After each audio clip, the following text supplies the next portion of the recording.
ensure that we continue this practice.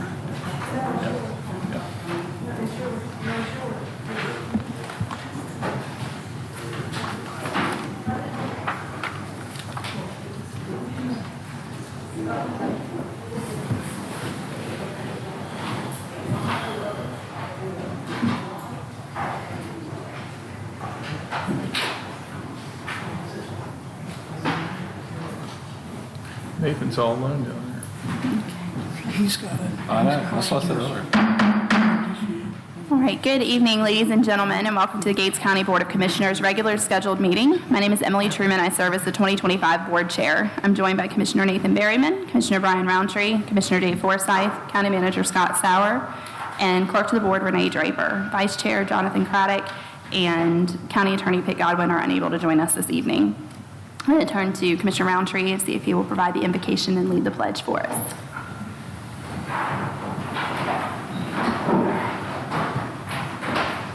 But let us pray. Dear Lord, we thank you, Lord, for this opportunity to govern. Lord, we ask you for wisdom. We know you, if we ask for wisdom, you'll give it to us liberally. Lord, help us to agree to, help us to be in unison as a united board. Help us look out for the best aspect for our constituents. We thank you, Lord, for knowledge, direction, order our steps. And we thank you, Lord, for blessing this board. In Jesus' name I pray. Amen. Amen. I pledge allegiance to the flag of the United States of America and to the republic for which it stands, one nation, under God, indivisible, with liberty and justice for all.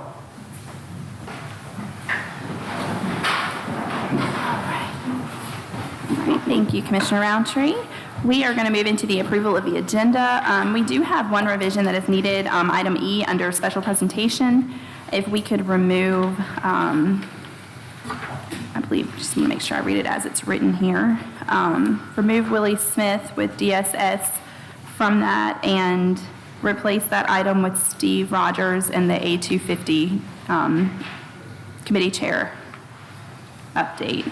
And then if there are any other additions or deletions to the agenda, we'll have those brought up. I'd like to propose a quick discussion on water cutoffs. Okay. And you said you want that where on the agenda? It can be under new business if that's all right. All right, new business. Could be pretty quick. So new business, would it be most appropriate to move that to A and bump the other things down or put that in? Mm-hmm. Okay. So A to water and we'll bump the other two to B and C. Okay. All right, so if we do not have any other additions or deletions to the agenda as presented, if we could get a motion to adopt the agenda as amended. Okay. Second. All right, all in favor by show of hands. That is unanimous. We're going to move down to the consent agenda. If there are any amendments or clarifications for the consent agenda, that's now. If not, a motion to approve the consent agenda not as modified, it's not modified, as presented is in order. So moved. All right. So second. All right, by show of hands, all in favor? Perfect. So we have the consent agenda unanimous. And tonight we are now moving into the special presentations.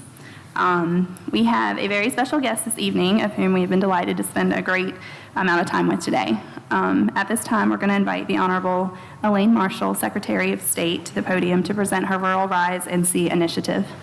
And I just want to say a happy, on your way up, belated birthday. Secretary Marshall had a birthday yesterday. So we are so grateful to have her here, though. Well, thank you very much, Chairman Thurman and County Commissioners and audience, everybody. It's a delight to be here in Gates County. It's especially nice for me because I hold the office that gentleman from Gates County, Mr. Thad Ure, held for many years. He was the longest-serving Secretary of State in this country. He's also the longest-serving elected official in any single office. Others have had boxcar, different offices, but Mr. Ure still holds that record. And I'm just delighted to see the historical room and all of the artifacts that you've collected there. It was like a walk down memory lane for me. I appreciate having been here today, the hospitality at Merchants Mill Park earlier today, and had kind of an economic tour of the county and had a great discussion. Many thanks for the invitation to join you today to talk a bit about Rural Rise. That's an initiative that stands for Resources for Innovators, Startups, and Entrepreneurs. My staff and I were honored today to meet so many people who make Gates County such a special place to live and work. It was great to see some of you at this afternoon's Business Roundtable and on our guided tour of the county where I got to visit. I rode on GRIT. What's the name of the bus set? GIT. I had a ride on GIT to visit some local businesses that are crucial to your community and economy. Many thanks to you, Madam Chairman and Commissioner Brian Roundtree, for your remarks at today's roundtable. I think everyone who joined us earlier today also had a chance to meet our Rural Rise Project Coordinator, Tammy Everett, and my transportation officer this evening, John Marin, over there. He's one of those people that gets duties as assigned, but he's basically an educator and works in our investment protection area. These roundtable rise and business walks really give me a ground level perspective of how important small businesses are to their communities. We know that just about 50% of people in this state are employed in a small business, so it's worthwhile for me to have better contacts with them. I'm going to give you an introduction to our RISE initiative that's similar to what everyone in today's Business Roundtable heard, for those of you who weren't able to join us for that discussion. The Secretary of State's office is where you come to start a business, whether it's a limited liability company known as an LLC, or a corporation or a nonprofit, or certain types of limited partnerships. And since mid-2020, we've been seeing a historic increase in business creation. The fact that this new era of homegrown entrepreneurship took root in some of the most challenging days of the global pandemic says so much about North Carolina's spirit of innovation. I see that spirit of innovation in everything you're doing here in Gates County to help your economy and your people to thrive. A great example of that resolve was the work of Alitha Riddick and Erna Bright to make broadband more accessible for Gates County when Ms. Riddick was serving as county commissioner. That earned them the Community Advocate of the Year from the North Carolina Rural Summit back a few months ago. I know what a big concern broadband across the area is for small businesses. At roundtable business discussions, I hear about a wide range of challenges and opportunities, including the need for business to have affordable housing for their employees and affordable daycare for them and their employees. We had some of that discussion today relative to your county. When we foster dialogues like this, small businesses have so much potential to lift up North Carolina's economy in a big way. I'll share some important findings about that in a bit. Since 2021, at the Secretary of State's office, we have been creating between 650 and 700 new business every day our doors are open. That's an astonishing number of entrepreneurs coming to us to get going. We had a bit of a slowdown in the first quarter of this year, but I'm happy to say that since April, we've been catching up and we're in high gear. Our best April on record, 14,561 this past year, and we just keep on going. We followed April with a strong May. That month we did 17,377 filings. It's unreal. I have an amazing staff, but we also have some amazing technology that makes all of that possible. By the way, Gates County matched your highest number of new business creations for any month over the past 7 years in May, when you had 11 new businesses created. Statewide, we saw our best September on record. That was 15,624. We also had our best quarter on record with nearly 45,000 new business creations. Our agency has filed over 153,000 new business creation across the state so far this calendar year. We think we're going to finish somewhere in the 170, 180, possibly even more than that. In response to the phenomenal growth in new business creation since mid-2020, we took the step of surveying new business creators and found a significant gap in awareness of the resources available to them. Our data, long-range data, has shown that we have a very short window of time to get these new businesses, entrepreneurs, in touch with valuable resources that can help them be successful. Now, one thing you might not know, that before I was Secretary of State, I was a small business owner in Harnett County.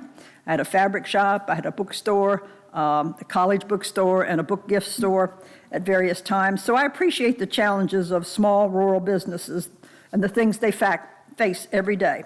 And that perspective helps me also with this Rural Rise initiative.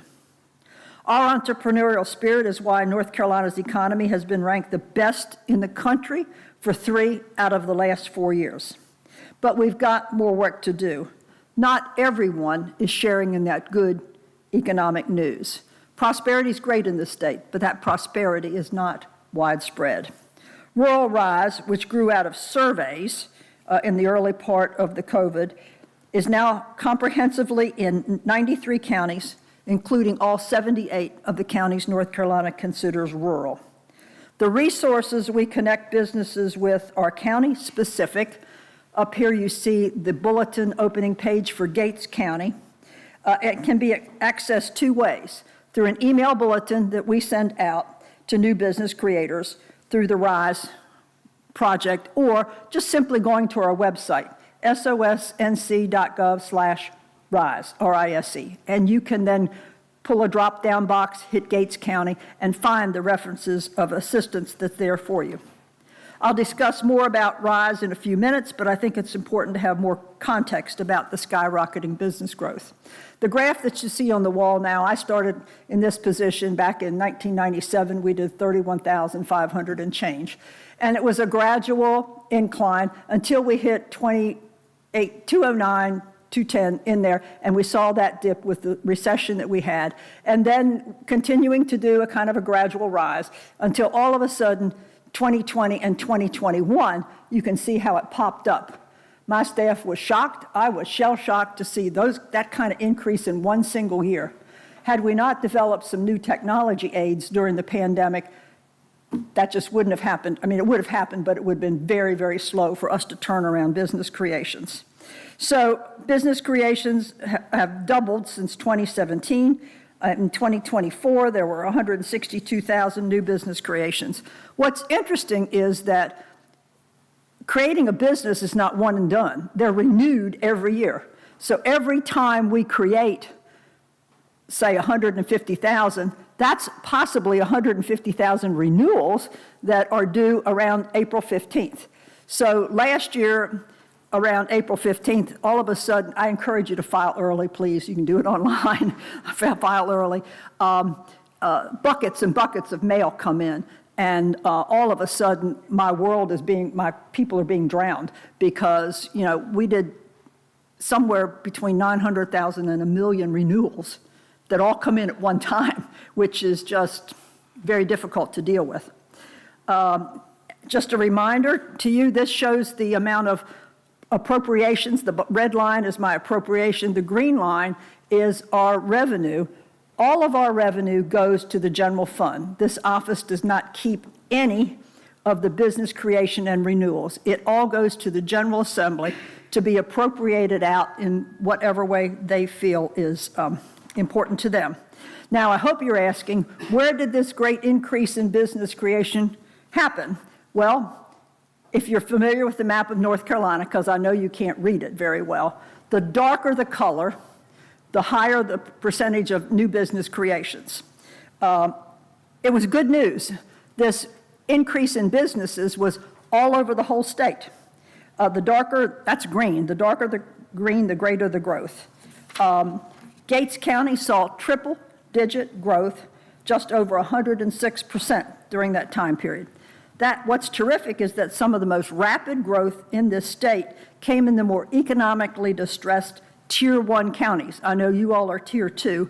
Tier 1s are our most economically disadvantaged counties. 13 of the counties that grew by more than 100%, 10 of them were Tier 1 counties. I was very impressed with that. But then I'm going to get into what we have to do to keep them alive.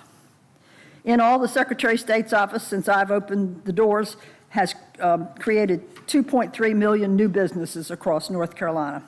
I don't look at that as numbers. I look at that as families, people who want to put their time and effort on the line to create a dream for their family, for their community, and developing North Carolina's economy, hopefully employing other people.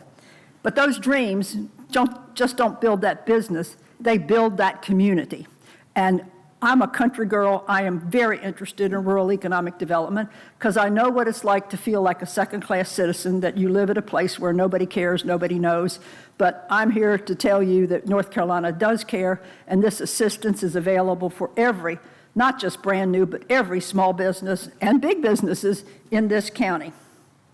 We know from our historical data that we have a very short window of time in which to get resources to these folks.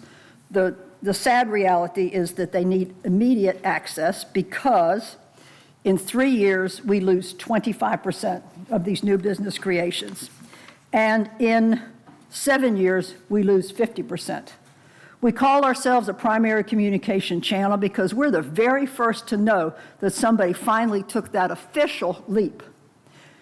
We know today that somebody woke up and said, today's the day, I'm going to do it. Whether they're fully prepared or not, today's the day they jump in.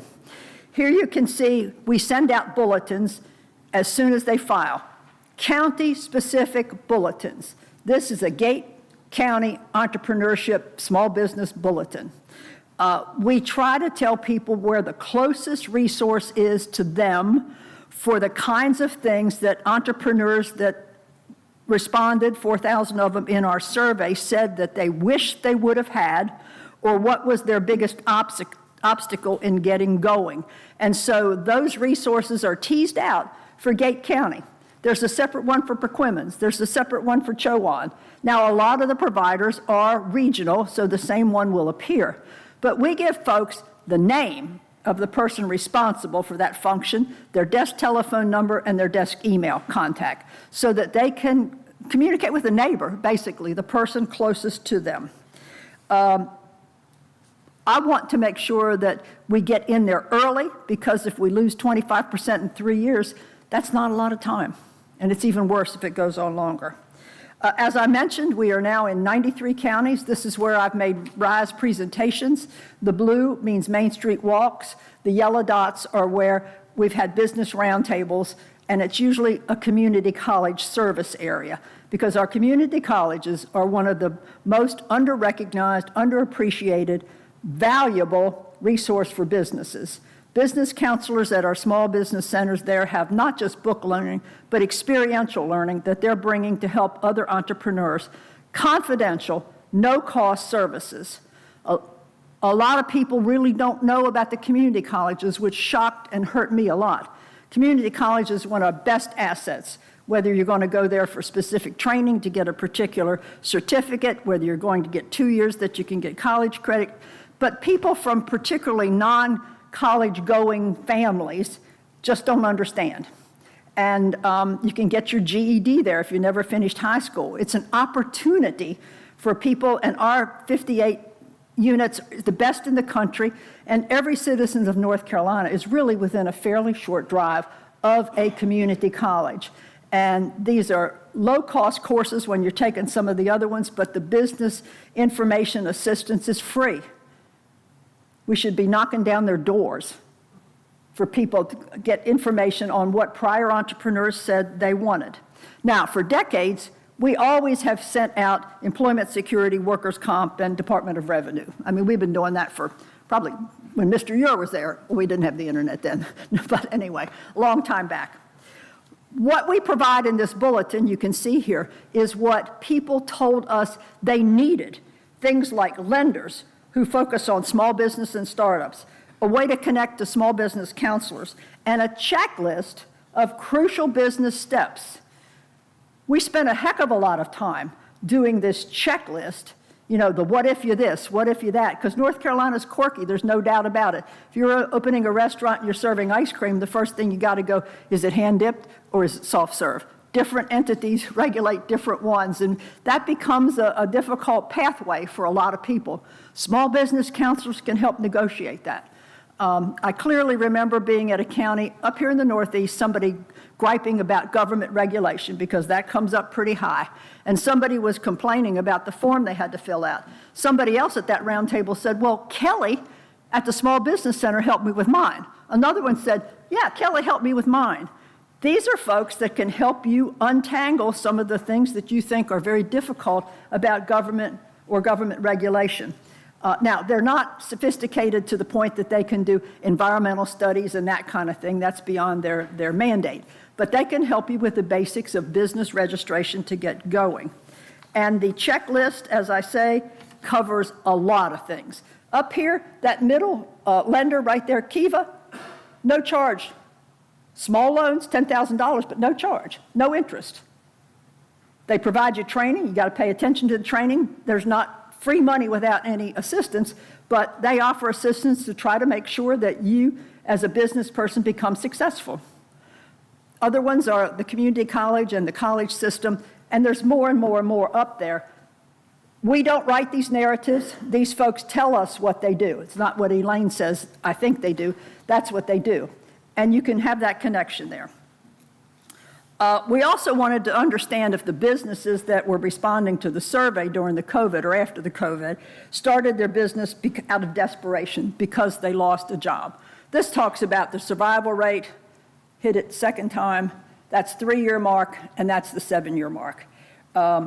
So we wanted to know why they started these businesses. A majority of them saw that it was a new opportunity for them, 55%. About a third of the businesses were making revenues of $75,000 or more, 10% in this initial cohort, more than $500,000, and about 1 in 5 of these new businesses had 2 or more employees. Thrilled about that. We also saw more women and minorities starting businesses. You can't see these exactly, but these range from saw other opportunities, or maybe the job that they were doing, they could now become an independent contractor and do it differently. But, you know, only 9%, 8%, I don't know. Previous business closed 3% and lost job was only 8%. So this is the entrepreneurial spirit. People saw more opportunities. Where are people? Next, we asked them what did they need, and it was no surprise that it was inadequate funding. The next was government regulation, and then the next kind of went into the basket of insufficient know-how. Things like back office, HR, and then for rural, lack of broadband was cited 3 times more than the rate of other business creators. Inadequate broadband. In rural areas, 18%. Where are people getting their information to get up and running? My golly, they're getting it from the Secretary of State's office. But that shocked me. That disappointed me. We don't have all the business counseling kind of thing. We can't provide legal advice. We have the basic differences between the type of structure there might be, but how to do it. But you got to work with a person and talk through your business plan to be able to figure out which one's going to create you. But that tells us why we're the primary communications channel to businesses. We're the very first one to know, and people look for us. So we look back and ask them, what do they wish they would have known? The top answers were access and opportunity to funding. They wanted help pointing them in the right directions for back office functioning, like bookkeeping, and they wanted basically just more information about how to start. All this data was very, very useful in how we put this program together. Now, I have my eye on the 3-year and 7-year mark, and you need to also. Our goal is to do everything, and when I say our, I'm talking about the community leaders, to do everything that you can to help the survival rate of these new businesses. Our goal is to do everything we can to extend them out for months and years. It is crucial to our economy as a whole, and let's face it, nobody wins when a business closes. Because we're laser focused on business success, last year, we engaged with the business department at Fayetteville State University. And in August of '24, we released results of that research showing that tens of thousands of jobs would be created by even a small increase in the success rate of North Carolina's businesses reaching self-sufficiency. Their research concluded that it would add an estimated $1.5 to $2 billion of economic impact to North Carolina's economy annually. Based upon our survey of businesses formed in the 7 years between July of '25 and June of '22, we learned that that's the cohort that they surveyed. We learned that 37% of businesses identified themselves as self-sufficient. The survey respondents were the ones that determined what the level of self-sufficiency was to them, and the average was earning $50,000 of annual income. 45% identified as aspirational. Those that considered themselves self-reported, self-sufficient were averaging 9 employees, and the aspirational had an average of 2.6 employees. But that, they concluded, would, if you reach self-sufficiency, would be 24,550 jobs. And then that's where the 1.5 to 2 billion came from. So the entrepreneurs set up the parameters. The report concludes that adopting policies and initiatives to help just 5% of aspirational businesses become self-sufficient. That's the result that we would have. The study also made some other recommendations. First, invest in entrepreneurial support organizations and educational programs that can help and promote credit readiness services. The survey shows that it may not be a lack of funding, but it's primarily insufficient credit readiness. Far too many people seek funds without having reviewed their financial situation, their company's situation, and therefore most lenders are not going to spend much time with them. We did a seminar in Charlotte where we had people come in, and I'm posting up on the website 9 or 10 myths about lending. People need to be credit ready, even if they don't plan to borrow, because other things may come along where your credit rating and all your business records are important for even getting a contract or making certain purchases. Being credit ready is important. The next recommendation was to strengthen referral networks to community development financial institutions such as EDFIs, which will accept higher risk loans. Third, entrepreneurs would benefit from a comprehensive online searchable database where they can identify existing resources like training, mentoring, networking, and financing in a single, easily navigable website. Ta-da! We already started that before they did this recommendation. So that's what we've done with Rural Rise. The Secretary of State's office is one of the first stop new businesses make in their entrepreneurial journey. We are uniquely positioned to help entrepreneurs make important connections to increase their chances of success. On the first point, when I said we need to invest in entrepreneurial support organizations, I challenge you, citizens, I challenge you, county commissioners, to see what are the low-hanging fruit that you can do in this county to help folks. We had a comprehensive discussion at a daycare today. We had a discussion, I wouldn't call it comprehensive, but daycare is really, really needed in order to get people back into the workforce, and daycare is probably one of the most expensive things that happens in a worker's or a family's life. So there are ways that you all can think about helping out there. So we just want to take these steps as early as we can in the process of any business and help move them to their path for self-sufficiency. The experiences and local economies of North Carolina are just as diverse as we are, people-wise, geography-wise, attitude-wise, but when even one community feels left behind in North Carolina, that's bad news for every community. Gates County shares the innovative spirit that has animated North Carolina's economy for generations. Only about 80 miles from here, the Wright brothers took the first powered flight over sand dunes of Kitty Hawk in 1903. They could not have pictured the aviation revolution that they were propelling. But their determination and inspiration has inspired us all. It's a part of who we are as North Carolina. How can we be any less determined, innovative, and inspired to keep growing a sustainable economy for communities and families across our state for generations to come? North Carolina's entrepreneurs and innovators are strivers by nature. They just need the information and opportunities to thrive and grow their local economies and North Carolina's economy as a whole.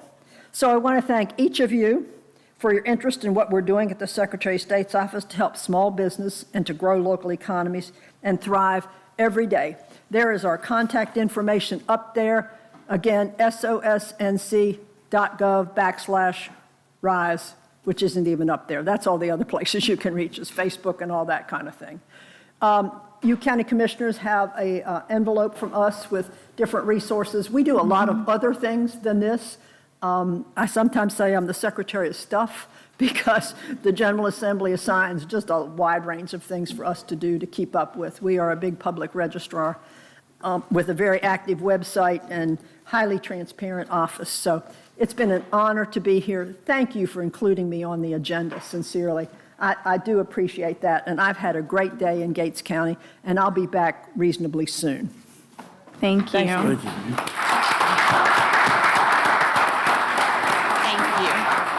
Thank you. And again, we just thank you for taking your time to be here, and to those that joined you. I know y'all have quite a drive back, so just be safe.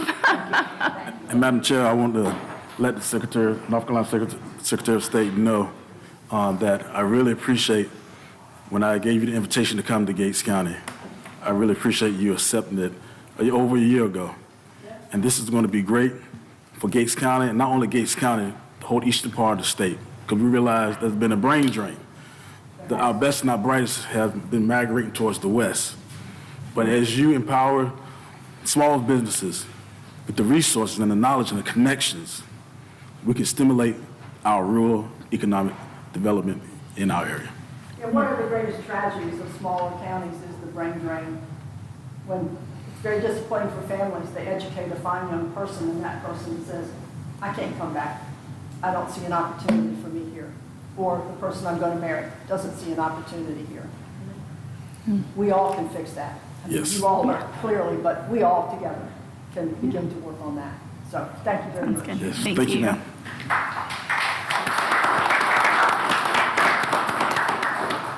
All right. So we have several other presentations tonight. I do have a note from IT to those presenters.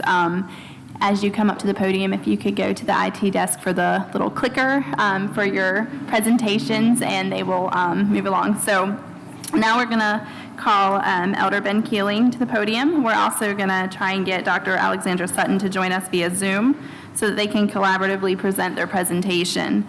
And they are here representing the Great Dismal Swamp Stakeholder Collaborative, which we look forward to hearing more about. So we'll give him just a moment to get that and get in position while we get Dr. Sutton up on the screen.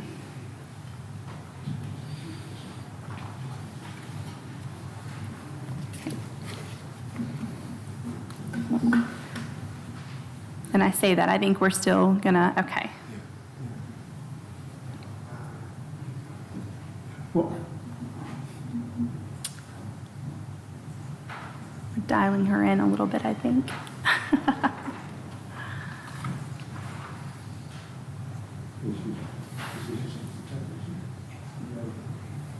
We're waiting on making the connection. Making a connection, okay. But I'll just start out by saying, the Chairman Truman, or Chairperson Truman, and to the Board of Commissioners, my name is Elder Benjamin Keeling. I go by Elder Ben for short. The first part of the presentation is going to be done by Dr. Sutton, Alexandra Sutton, and virtually, so that's what we are waiting on the connection right now. I will do the second part.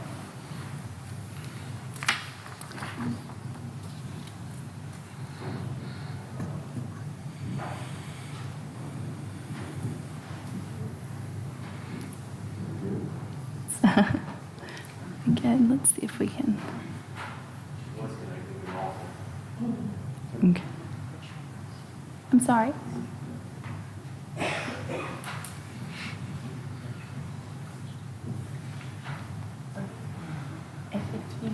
If you need to step out, yeah, right back through this door here. Okay.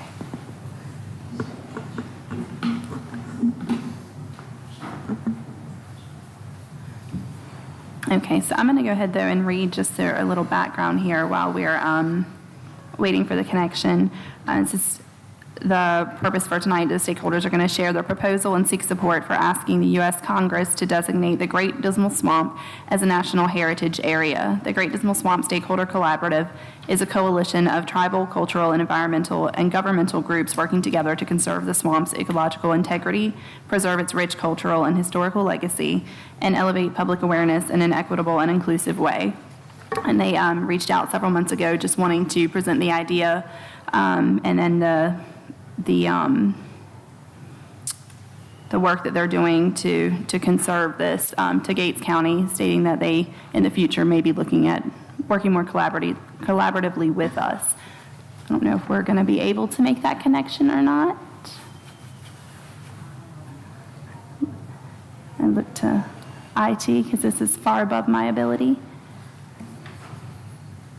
Would you like to take a 5-minute recess? Do we need to take a short recess to try and get this up? Okay, if we could get a motion for maybe a 5-minute recess. I'll make a motion for a 5-minute recess. Second. All right, all in favor? Okay, so we will, 5 minutes. Okay.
Okay.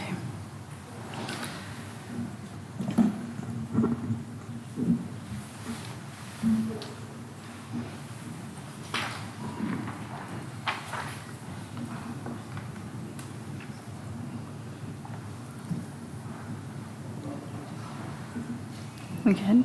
Okay, if we can get a motion to come back out of recess. So moved. Second. All in favor? All right, we are back in.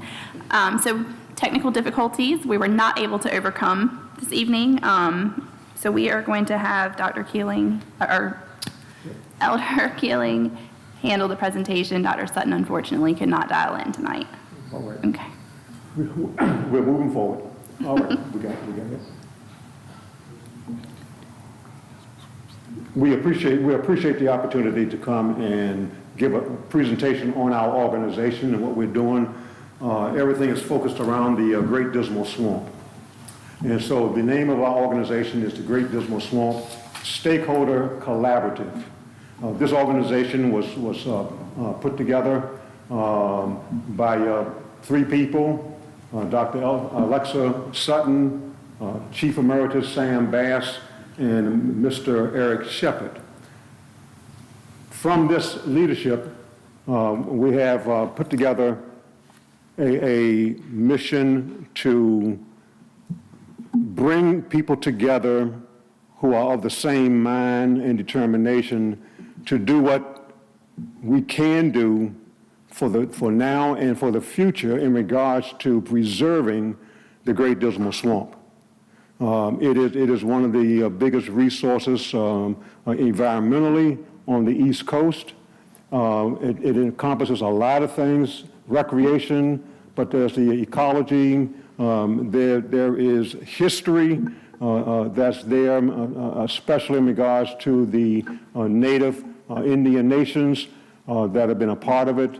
As also this coming out of slavery or even during slavery, individuals who escaped because they wanted their freedom and found their way into the Great Dismal Swamp and were able to stay there because others that were pursuing them were too afraid to go in. So that was a great advantage for those individuals.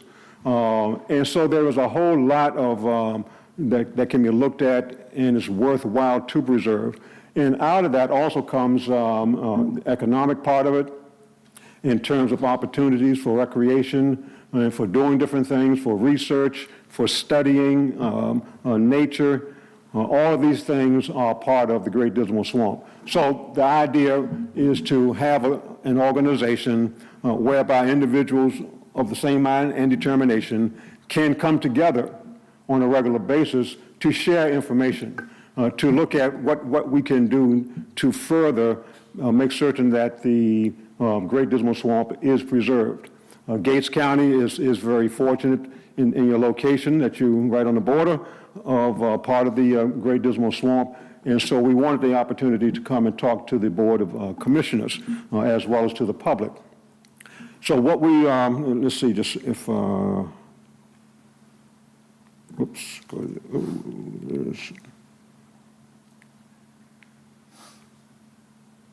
okay, this is the vision part, and so the collaboration is with all levels of government and with all types of individuals, and so it is a whole lot that's going on, but we're thankful that we are in place, and we see that it continues to generate a lot of interest. Our mission. Everything that is done in the world is done by hope. And of course, we start with hope and we build on that to make it a reality. So we want to strengthen relationships between the cultural, tribal, environmental, and governmental groups. We want to advance equitable, inclusive, and mutually beneficial activities for the stakeholders. And we want to recognize the swamp itself as a stakeholder with the members holding its interests in trust, which is very important. We host regular stakeholder meetings. We have what we call biannual meetings. One is in the early summer, usually June, July timeframe. The second biannual meeting is in the winter and is usually in early December. Our next biannual meeting, in fact, is scheduled right now for December the 4th in Suffolk, Virginia. And at the picture that you see up on the upper right-hand corner, Bennett Creek Recreation Center, that's where the meeting will be held. And the chairman or the chairperson, as well as the board members, as well as the public, is invited to come to our meetings. It's informal from the standpoint that we're looking for people that have the interest in the Great Dismal Swamp, all right? And it's an opportunity to share information, to update on activities that we have ongoing, and to keep things moving forward. We foster trust, mutual respect, and supportive relationships. We connect leaders and representatives from diverse backgrounds in the Dismal Swamp region. Some of our key initiatives are fighting for a national heritage area, and I'm going to talk about this further. Mapping cultural memories, which is marking communities, place, and histories in the world. Like I said, there's so much that's going on in and around the Great Dismal Swamp that's worthy to note and to pass on to coming generations. We've started storytelling histories, having individuals to tell their own story about their interaction, how they grew up, how they got connected with the Great Dismal Swamp. And I'm sure if I ask questions here, there will be a number of you in the public that will raise your hand, and you have some involvement with the swamp. Educational efforts. It's worthwhile to take all of this information and to put it someplace where we can teach those who are coming behind us, the next generations, and to help them understand the value of the swamp. This picture is Chief Emeritus Sam Bass, the Nansemond Indian Nation, and let's see if I click on. Okay, so we ready for the video? Yes, yeah, I'm ready for the video.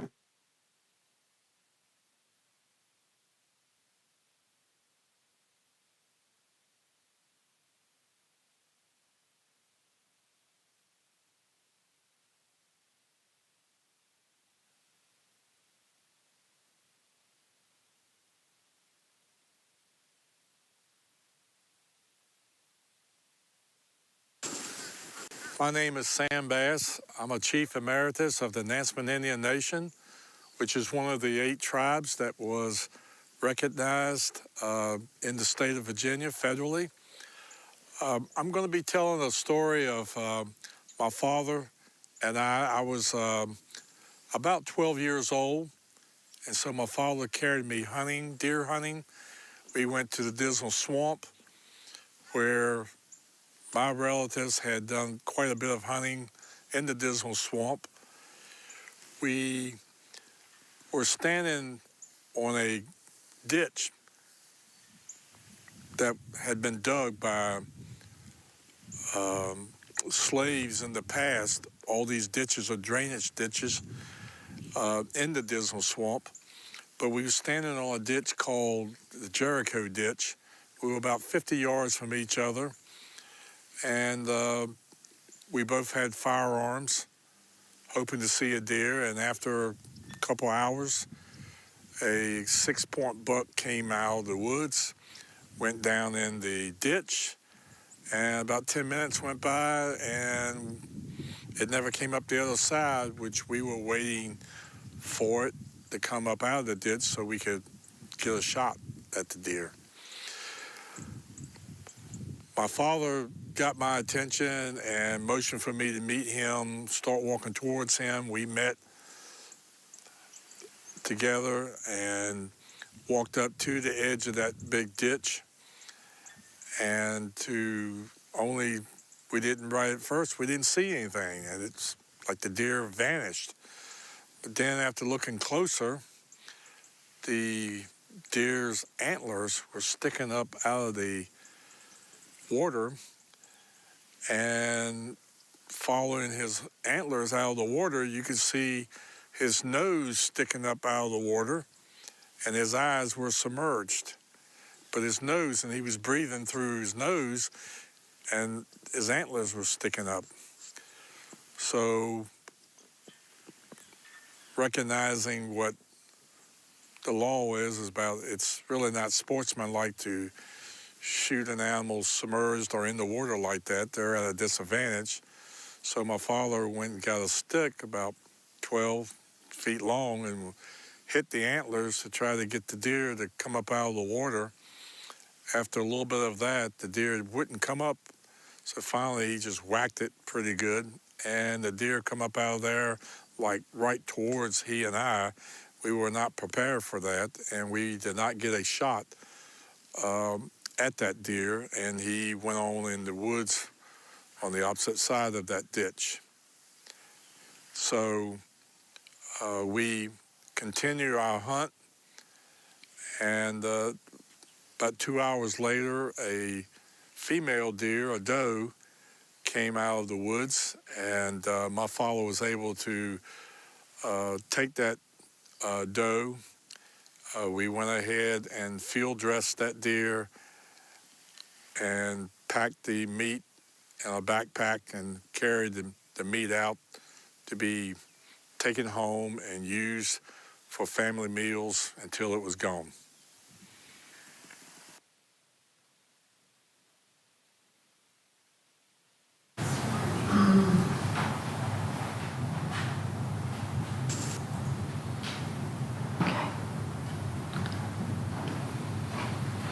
Okay.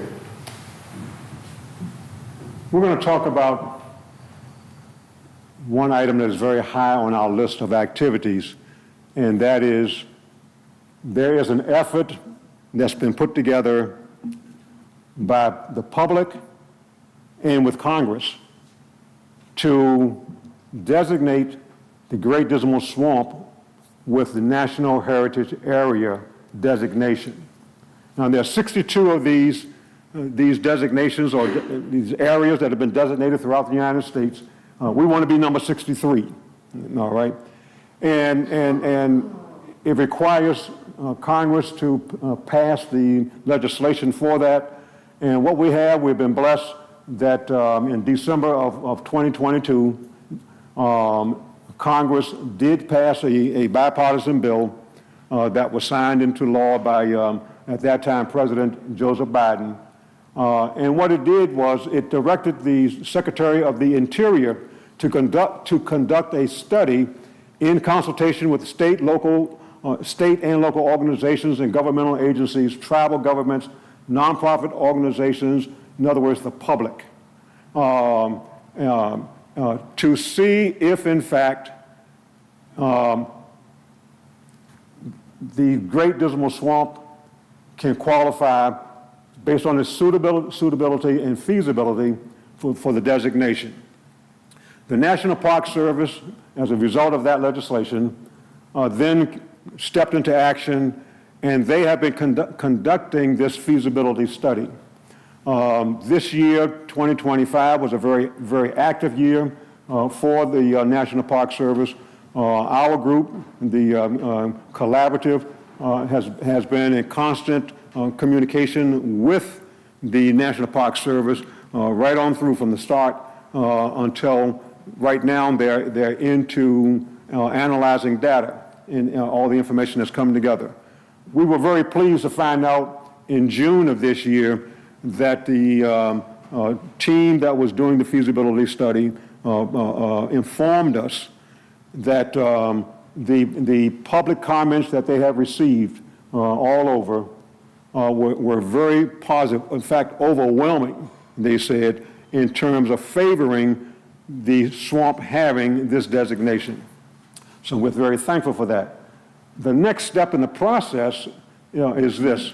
The feasibility team will conclude their information. They will come up with their recommendation. That recommendation will go to their upper management, and from the upper management, if the approval is there, then the recommendation will go back to Congress for Congress to then weigh in and make the final decisions in terms of taking action on those recommendations. So what we're doing right now is we're continuing to gather support for this activity. It has a whole lot of impact and meaning to communities because there's an economic side of it that if the designation is provided, then that can cause tourism, more tourists to come in and take advantage of the Great Dismal Swamp. There are things that in terms of the environmental side, research and everything else that goes on, that it will help to move everything forward. There will be some funding, but Congress has it situated now that if approved, then we have to match whatever the federal government puts up for money. So it's a one-to-one match, all right? And they're doing that in order to get the public involved on the financial side of the fence, which makes sense. So there is a need to have the support. And as we talk to individuals in meetings like this, we find out that there's so many stories, so many things, so much interest in all. So this is the purpose of being here, is to inform you this is what's going on. This step is a very instrumental step, and so we are looking for support. So the question, as you see on the right-hand side, will you, the Board of Commissioners, continue to support the National Heritage Area designation? All right. And of note that in 2022, Dr. Althea Reddick, a former chair here, did sign a letter of support that was needed at the time to get the bill through Congress and all, and that was very helpful in that regard. So this ends our presentation. There we go. Any comments? No? Okay. All right. Yes, thank you, sir. I appreciate that. We are going to move to the next presentation, which is going to be the Gates County Lions Club with Kids Site. We have Miss Jennifer Samper and Miss Lindsay Vick, and we're going to invite them up to the podium at this time. And again, I'm not sure if he has it ready, but the little clicker is over at the IT table.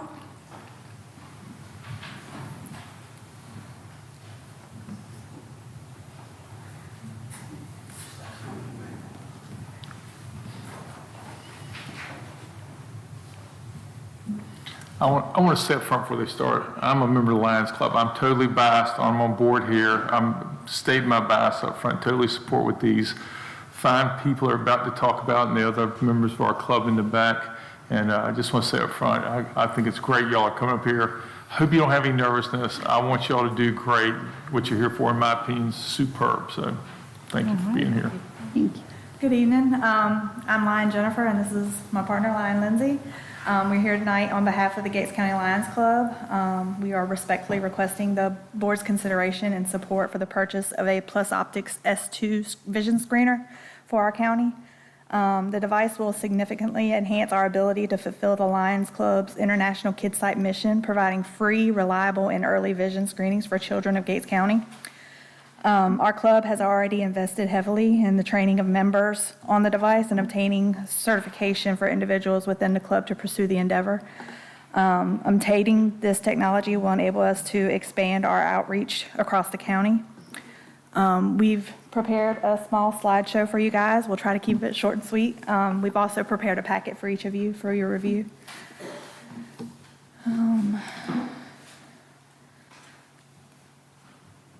All right, so the NC Kids Site screening mission, our mission is to ensure that all children can receive vision screenings by Lions Clubs and facilitate necessary follow-ups with an eye care professional. We believe every child deserves to learn and see the world clearly and to succeed in school and society. We concentrate on ages from 6 months to 6 years to identify and refer children with risk factors of amblyopia, which is a lazy eye, and children through 12th grade with refractive errors who need eyeglasses. So that would be anything that would not allow them to be able to see 20/20 vision and be successful. All right. So why we screen children's vision, 80% of what children learn is visual. 5% of preschool children have a vision problem. Majority of them go undetected for some time before they are actually provided the help that they need. 15+% of school-age children have a vision problem. Vision problems are one of the leading childhood issues, and children and parents are not always aware of vision problems. About KidSight screenings, we only conduct screenings, not to be confused with complete eye examinations performed by eye care professional, generally using eye dilation.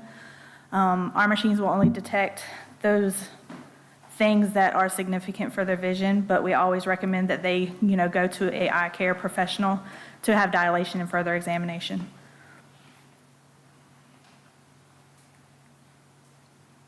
This is just a visual of the two cameras that are available through the Lions Club KidSight program. So just a little bit about vision problems that we can detect. The photorefractive cameras enable us to detect refractive errors, 3 types, amblyopia risk factors, anisometropia, which is a significant refractive difference between the eyes, strabismus, the eyes don't look in exactly the same direction at the same time, and aniscoria, significantly unequal pupil sizes. What are refractive errors? Most of us will know the 3 major ones, which is nearsightedness, farsightedness, and astigmatism. In regards to amblyopia, the most common cause of decreased vision in a single eye among children and young adults. This is an incidence of 1% to 5% in the U.S. This condition can become permanent after the age of 7. So if they're not detected early and given the help that they need, this could cause them, issues throughout their life. Anisometropia, a difference in refractive power. So there's like an unequal focus between the eyes without the glasses. In order for them to be able to see clearly and decrease blurriness, they have to have those glasses. Without correction, like I said, there's blurred vision and the brain can't use the eyes together. It can cause permanent or poor vision or worse or weaker eyes if it is ignored. This slide I like because, the nurses at the schools, they can only do that vision chart on the wall. And sometimes that hinders some children from getting a true vision screening. The machines that we have the ability to obtain will allow for the children to not be subjective just because of their interpretation. So whether they can read the chart, identify the letters, identify the shape, these machines are going to read their eyes regardless and give us a good reading to help them to be successful in early childhood. These are just some places where we can screen if we are able to obtain the machine. We can screen at early Head Starts, Head Start programs, pre-Ks, children development and care centers, private and or church schools, public schools, community groups, festivals, vacation Bible schools, etc. Wherever we can find a group of kids between 6 months and 18 years of age, we can give them early intervention to help them be successful throughout life. And this is just giving you guys some info on the fact that we've invested. Myself and Lindsay were able to go and become certified as screeners for our community. And we have the ability to train every member in our club to operate the cameras and be successful with this endeavor. We want to thank y'all for your time. We'll open it up for questions if you have any. So I'm baited questions, probably everybody's assuming, but so how many eye doctors are in the county? In our county? Yeah. None. Okay. Right. So pretty much the kid go to see an eye doctor is going to go somewhere else. And so y'all are able to offer this for free for all the kids. Is it applicable? Can it be used at all for anybody over 18? It can, but it's only going to identify refractive errors. Refractive errors. So if we can't identify things like glaucoma or increased eye pressure, those things would definitely require a eye doctor's exam with dilation in order to identify. Our goal is early intervention to prevent things from worsening throughout life. And usually by the time that a child reaches 18, you can no longer correct whatever is wrong with their vision. It is a permanent. The refraction stuff you can. Somebody like me, Right. I'll just say, I was an honor, bragging on myself, honor student from kindergarten all the way through 4th grade. 5th grade, my grades dropped horribly. 6th grade, they were low. And turns out they did an eye exam on me, had eyeglasses, and my grades returned to normal the next year. And my parents didn't know, and I got to say as a kid, I didn't even realize how bad my eyes were. I can remember sitting in the back of the class, not being able to see. Maybe I should have been in the front of class, but couldn't see. So, I mean, I think it's a great thing. I'm obviously biased. I've admitted my bias. Yeah. At those young ages, they just think it's normal. Yeah. You know, they don't know to say something about, you know, having trouble seeing. Or they get considered as, you know, on the spectrum or, Right. you know, some kind of learning disability that they might have, but actually it's a vision problem and they just are not I aware. would say 3 out of 4 of my kids have had glasses. One of them at 10 months old, I think, when he got his first set. So, and so you're saying these things, and I'm like, oh yeah, I know this anisometropia and the strabismus and things like that, because we're familiar with it. I do have a question. Like, you can go into schools. Have you had any conversations with the schools about them working with you and allowing you to come in, should the funding come in, and this be granted, so that all kids do have the opportunity for that screening? I think that's probably access to the most kids would be through the elementary schools. We haven't approached them as of yet, Okay. being that we didn't have the equipment to actually provide the services. But we did find out that in North Carolina, it is a required thing for the nurses to do, and that we can eliminate their paperwork. We can actually do the paperwork for them and attach the printout that comes with it. So that they have all their findings, all their numbers that they need.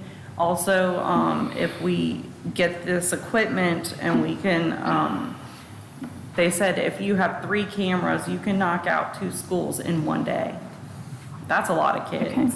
Yeah, definitely. And I was looking here at the attached quote that you have here. I see the amount. I love the dates that you didn't come in with a quote that was from July. That is very recent quote, because that does give time for conversation between this meeting and possibly next meeting. But just to state publicly there, it states that the cost per screener is $7,819.44. Is there a particular level of support that you're looking for, something that you already have raised, like what the remaining balance is that's needed, that type thing? Looking at this?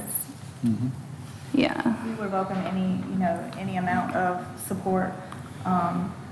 We're a small club, but we do have a large population in our county that we would like to serve. We have invested on, obtaining the training and traveling and going and get the certificates. But any amount would be, appreciated. So at this point in time, the Lions Club has already been pretty proactive when it comes to, you've already been trained. You got trainers who can train more and certified to train.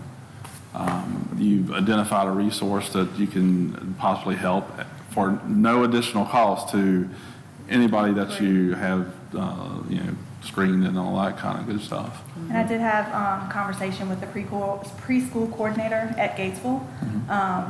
She actually wanted us to be able to attend the preschool screenings in the beginning. Yeah. And I know through the schools it will require a volunteer application, but I can see us being welcomed in all areas. Okay. Once the screening has taken place and whatever corrections that you recognize that need to be made, do you make recommendations to any provider, eye care providers? We can't recommend a specific provider, but at the time of the screening, our machine will print out the refractive errors or the recommendation to see a provider, and we give that to them in real time during the exam. Also, I like the point where I agree with Chair, accessibility for all constituents is very vital. So your first primary goal is to make it available within the public school system? Absolutely. sir. That's great. That's great. But we can also do events like National Night Out. Right, that's good. You Yeah. know, community events. We can set up and make it available to anybody who happens to attend that day. So yes, so So- basically homeschoolers or anybody Right. could Absolutely. take So- advantage of it. There's no intent to limit it to schools. That's Right. correct. And I'm just curious, like, how often they recommend this service? Would this be something you look to do annually type deal? Like, I mean, I'm assuming it's not just Definitely annually for the Is that a schools, recommended? because it would be Okay. a need, and it would greatly assist our nurses throughout the county. Okay. But as frequent as possible. We only have like, what is it 2 school nurses now? We don't have a nurse at every school. No, I we was don't. thinking They have 2. they rotate through. Yeah, so that's a tough burden right now already for Yeah, nurses to and they cover wouldn't that. have to do the paperwork, they wouldn't have to do the screenings themselves, they would have additional help from us, and then our group can come in. There are forms that have to be signed by the parents authorizing us to do the testing, and if we can get the equipment, then we can send it home on the first day of school, like any other paperwork that goes home on that And first day. Right. And that automatically opts us in for the whole year to be able to do Yeah. that testing for them. Okay. I think that's great. Do we have any other conversation or? No?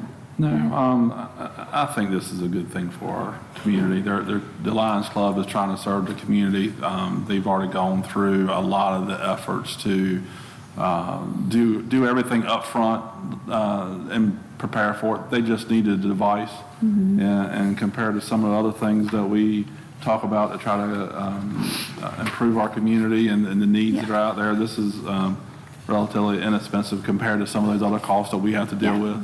And this is a pretty instant payback that the county and our citizens get pretty quickly with the kids being able to be screened fairly soon. So I would like to go ahead and just make a motion that we fund the Lions Club for the full amount on the quote. All right. Do we have a motion on the floor? Do we have a second? I second. I second. Yes, I didn't, All thank right. you. No, you're fine. You know, as chair, I try to stay back and let y'all make the motions here. But do we have any further discussion? I feel like we just kind of had our questions answered. We'll go ahead and call for a vote if that's all right, or? Yes, I did you just have want to discussion? agree with Commissioner Berryman. Lions Club has been very vital in our community over the years. And anytime that we can help in the Yeah. area of healthcare, it's great. I can relate because I'm familiar with this machine because I have my eyes analyzed with this machine. Yeah. And it's very, very important. Detection is very important, and early detection is even more important. Yeah. So most definitely, great investment for our citizens. Yeah. And that's why I'm so glad it's accessible to all citizens. Yeah. So we're going to go ahead and call for a vote by show of hands in favor of. Wait, Yeah. one Hold second, one second. Hold on. Hold Do we have to specifically say where the funding has to come from? Do I need to say that it, Please tell me the amount again. $7,819.44?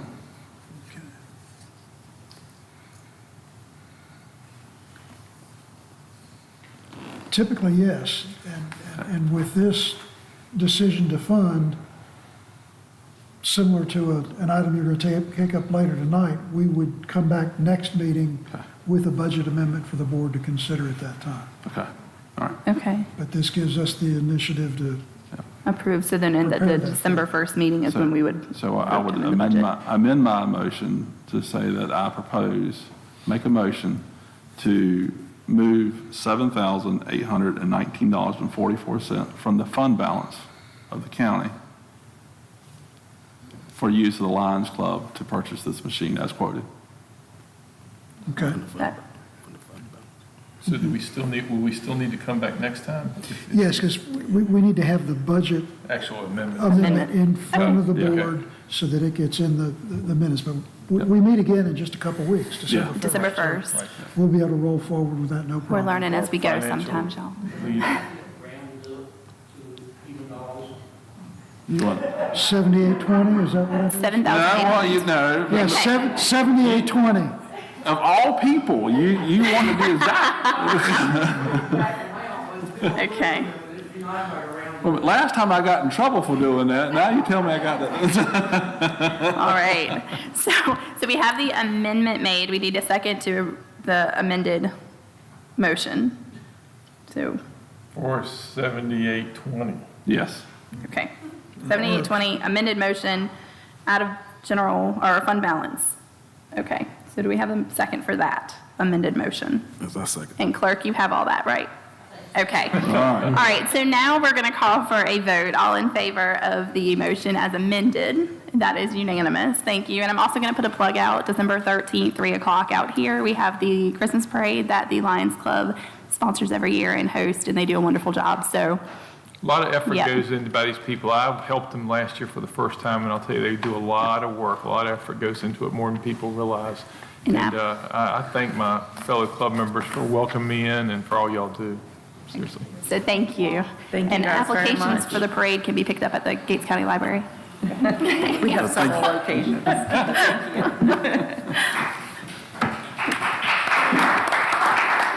Thank you. Okay. All right, so item D, under presentations, North Carolina East Alliance, we have Donna Phillips, Vice President, Economic Development. We can ask her to the podium to share partnership information. So.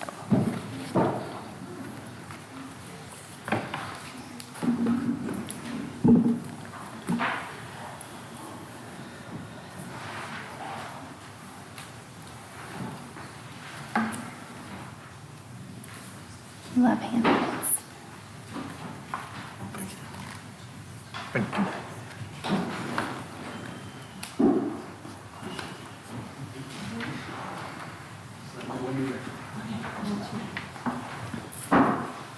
Good evening. Good evening. Thank you. I'm Donna Phillips with the NC East Alliance. We have two offices, one in Greenville and one in Edenton. But I would have to like to say that I am happy to be home.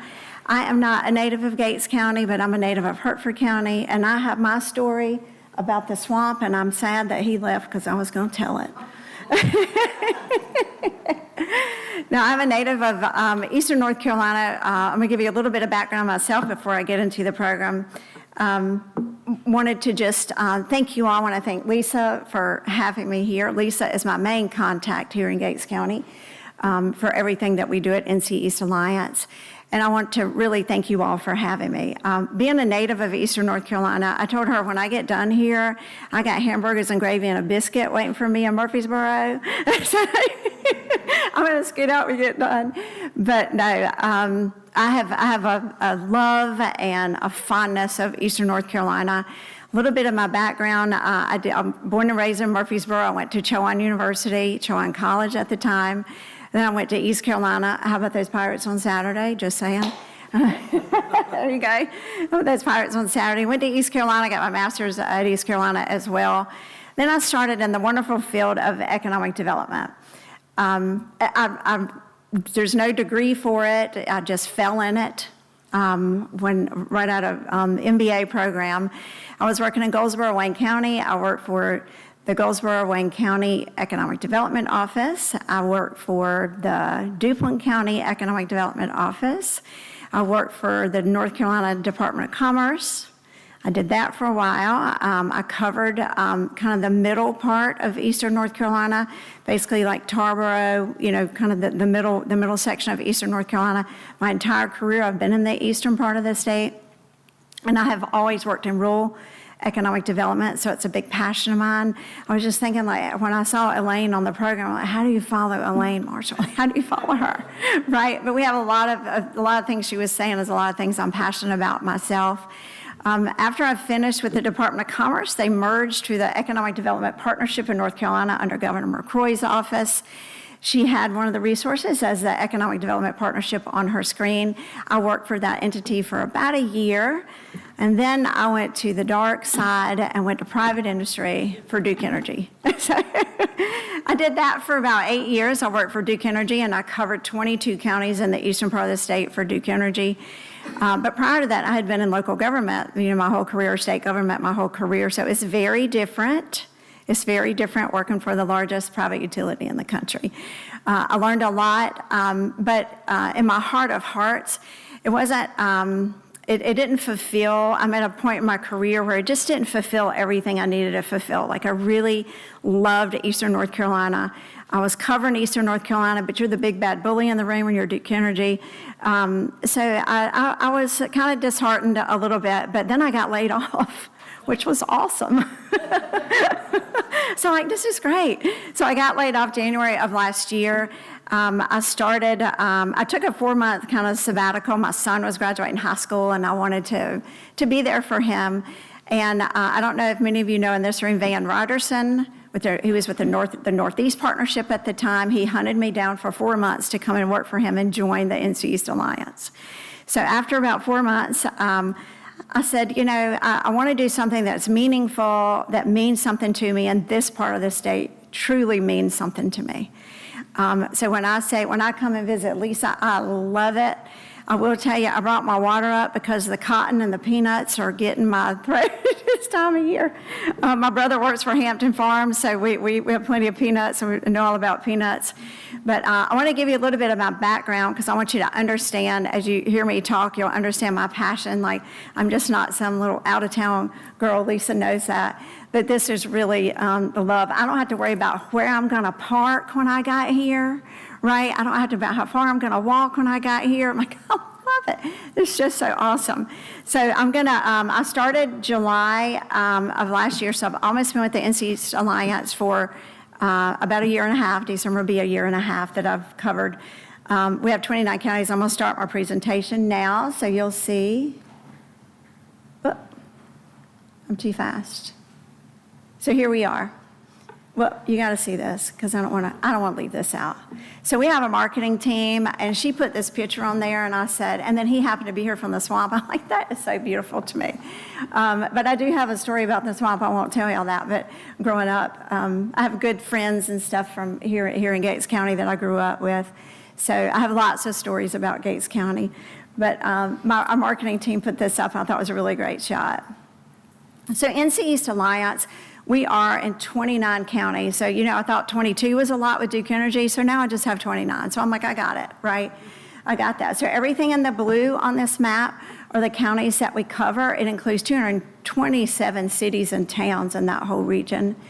And then 1.3 million people in just that general area. So we are a large population. If you look at us holistically, we are a large part of North Carolina. 30% of the state's total population. Our mission back in February of this year, NC East Alliance got a $15 million appropriation from the state. Before that, we were a struggling little organization of 3 people trying to continue to help Eastern North Carolina.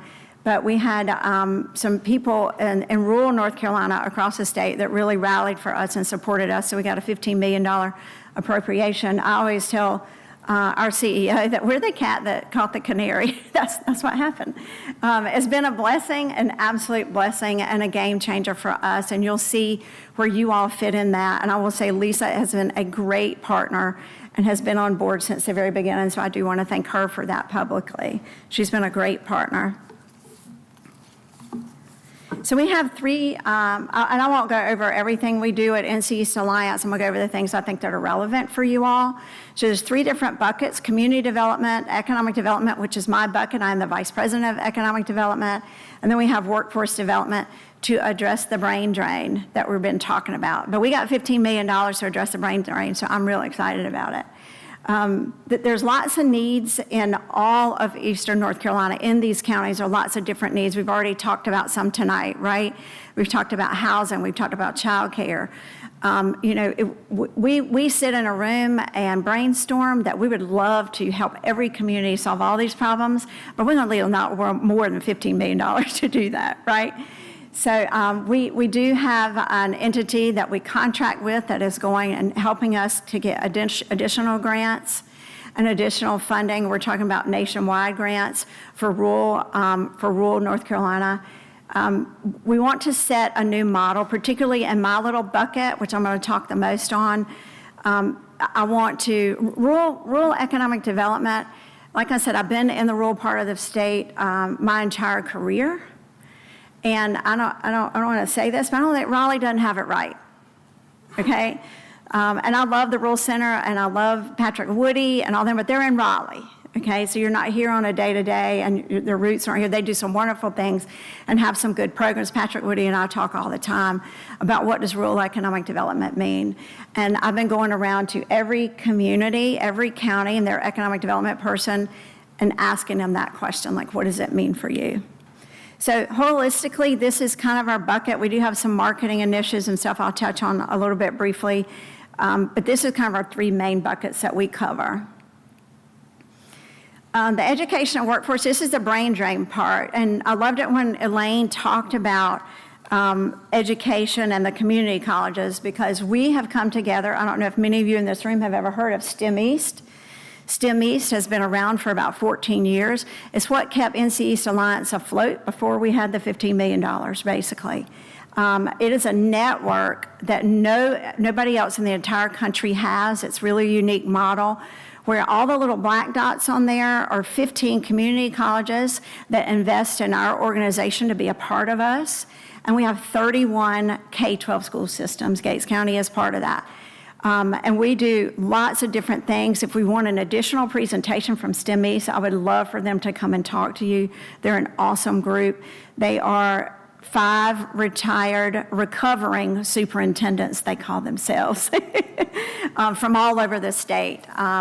We do lots of different things for industry and schools. That's, you know how you were talking about the brain drain, where you might have somebody right here in Gates County or in Hertford County or Northampton that doesn't know that Hampton Farms is right down the road, right? You might ride by this building every single day. So the industry and schools program that they do is where we're actually physically going into schools and connecting them with the industry in the region. I help them with the industry piece in the region because that's my background.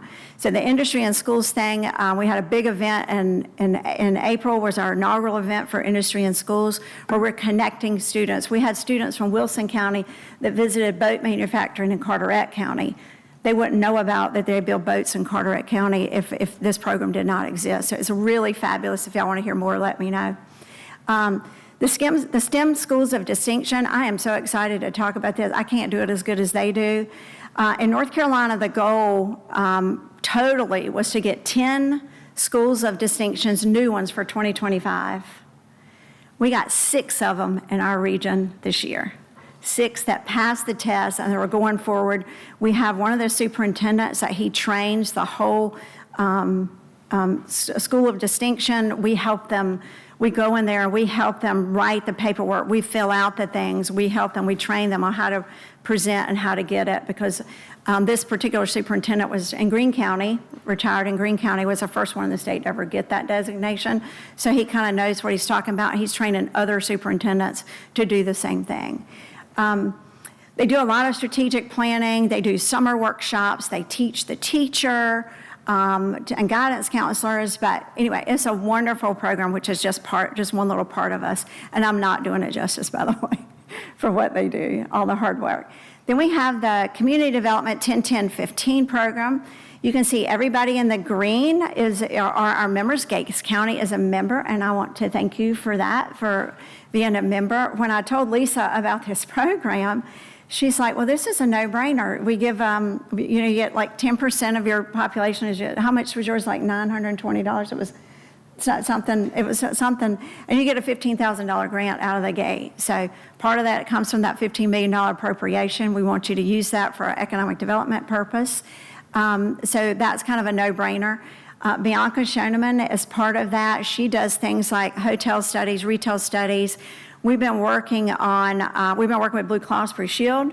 I didn't know that Blue Cross Blue Shield recruits physicians, eye doctors, and they help you find those, come to your communities in the rural part of the state. I didn't know that that existed. But the lady that heads that up is actually from Hyde County. So she's got a real passion for us. So we've locked in, me and her have locked in on that. So the 10-10-15 program, you can see we still have this program, and I would tell you, it's a big region. It's a big region. Like, you can't get there from here, really. It's just a big region. I'm always on the road. So we've got about, Jones County just joined on Monday. So we have 10 counties that have joined, and we got to get around to the rest of them. But Bianca's on the road all the time, talking to communities, doing research and data. So if there's any data that you need. We have paid for all this really fancy software on our research team. If Lisa needs anything, she calls our office, and we do not charge for any of those services that we give her since Gates County is a member. So anything, we just did a big feasibility study in Edgecombe County. They had an empty building that the county owned. Bianca went in and did a big feasibility study on that building. I'm working with Pasquotank County on repurposing the Centura Hospital. So those are kind of things that we do there. And so this is what I call the fun, sexy part of what we do. This is economic development. Like I said, I've been doing it a long time. When I started in economic development, the northeastern part of the state, because you relate very much to Virginia, right? I mean, that is your relation is to Virginia. And being a native of Hertford County, it always disturbed me that you often got overlooked, right? You often got overlooked. And I don't know that was on purpose. It won't be as long as I'm here, okay? The rural part of the state and the Northeast is not going to get looked over. But what I've found is a lot of the people, so the people in green, so not everybody had an economic development representative to their county. Okay, so you got like, well, Lisa wears many hats, but at least you have somebody that you can reach out to if that happens. I've been working with Pamlico County, but those counties, so I went to those counties that you see, and I said, I'm coming at you. You better give me somebody to talk to. So they did. So now all my counties have somebody that I can talk to, and the importance of being able to have that person to talk to. I sent out an email, you probably got it, when projects come at the state level, because I worked at the state level. Projects come at the state level, what do, Lisa? I'm pushing it to you. We got a new initiative. There's a project that announced in Chowan County. They do downtown old buildings. It's a rural model for like they do IT and software kind of development. The one in Chowan County does all of the software development for Chick-fil-A. They're going downtown in an old building right on Main Street. So now they're getting ready to put 3 more in North Carolina, and I want at least 2 of those to be in my region, so I'm gonna work on that. So I sent out the email to my communities. We will help communities fill out those RFIs. Some of them are 30-page long. They're 30 pages long to fill those out, but we have a staff. I have a team of 1. In addition to myself, McKinsey, that helps me do all of that research. So there's nothing that we're not here to help do. So this I'm real excited about, that we have representation in every county now. And I'm real excited about that. So now I have like a person to talk to and to do some leadership things with. So when I talk about assisting, you can see all of those counties in green are the ones that we've assisted so far. So I've been there a year and a half, almost a year and a half, and I've assisted in some way, or our office has, me and McKinsey have assisted in some way. I'm helping Pamlico County this week. She wanted to submit 2 sites for a project that come in at the state level. Other than that, I mean, that's why the Northeast has always been so-called left out. You just haven't had the capacity or the bandwidth. It's not that you don't have anything. It's not that you don't have sites. And look, I'm preaching this everywhere I go. It's not that you don't have it. You just don't have the capacity at the county level to respond to some of these intense RFIs that come through, right? I'm even helping in Pasquotank. We've got a couple of big projects that we're working on, but Scott Hinton is the airport manager and the economic developer. I mean, they're both 2 full-time jobs. So that's what I'm here for, is to help out and assist in any way and to push things. Another thing I want to tell you that I'm working on that I'm super excited about, we just hit it. It hadn't quite hit the streets yet. One of the things I wanted to do is to start a site identification studies. So this is another reason that a lot of the counties in my region have been left out or left behind. It's just that and I've worked across the whole state. When I was with the EDPNC, I worked all 100 counties. So I've been to rural West, and the rural West is very similar to us. But the only disadvantage you have is that you're not as prepared as some of the other counties. So when I bring in a project, when I was at the state level, and I can go to Kinston, Lenore County at the Global Trans Park, and he can go, well, okay, Donna, here's your packet. Here's your packet on my sites. We don't have that. A lot of counties don't have that, right?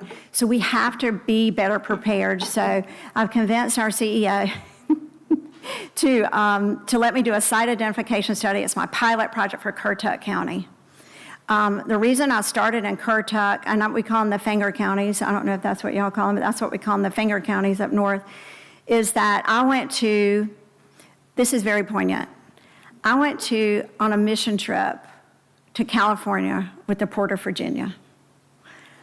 It was an economic developer dream. I came back from that conference with 9 projects, not leads, 9 projects. They come up to you in the booth at the Port of Virginia and say, okay, I got a project, where are you going to put me? I'm like, oh, we got to have some sites, right? All I need is to put it together and we'll be able to respond. So Currituck County being right over the border, they were real receptive. I met with their county commissioners to talk about, having leadership involved in it. And one of the things I want to work on in these counties is that when this leadership changes, we don't want to reinvent it. We have a non-economic development leadership next time. That's happened in Currituck. So they've been up and down, and they've lost a lot of opportunities that way. So I'm going to be coming in and offering some economic development type leadership.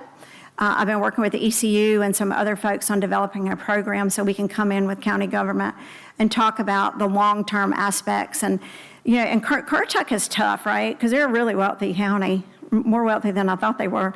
But you got, 23 miles of beach too. But they weren't receptive when I first went to it to visit with them.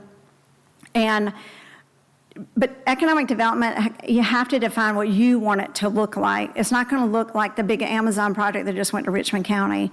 That's not going to come to Gates County, right? But you have to define it to what you want it to look like. And that's one of the disadvantages in some of these rural counties, is that we haven't gotten together with, with other, and I have a bunch of economic development professionals that are friends of mine, that we can come in and guide you through that. What does it look like? Let's have a plan, right? I know I've worked with Lisa. I know she has an economic development plan. We've talked about that several times. We offered to look over that for her, have several professionals look over that for her. But it's about what it looks like to you. So it's not a bad word. The other thing is, another misconception is that every project wants incentives. So you all can't give big incentives, right? You're not Wake County, you're not Pitt County. You can't give big incentives, but there are projects. You have an asset that's right across the border, and those 9 projects wanted to be here, not because you're going to give them incentives, but because that port is there, right? That is your driving force. So I had a tour of the port. Lisa, you were coming on that. I had a tour of the port December 2nd. I had 22 counties out of the 29 sign up to go visit the Port of Virginia with me. But the Port of Virginia had to cancel. They got to go out of the country. But we're gonna reschedule, Lisa. We're gonna reschedule. But I want them to understand the importance of that port. And I know that a lot of you know that because you live up here. But those are things that I get excited about. Can you tell I'm excited about it? Like, I love it. I'm excited about it. I want to make a difference. After we do the sites in Currituck, it takes 6 months to do that study. I've approached Golden Leaf and the North Carolina Railroad about doing a multi-county study, because if we do one at a time, I'll be retired by the time we finish them all, right? I have about 20 counties that I need to do it in.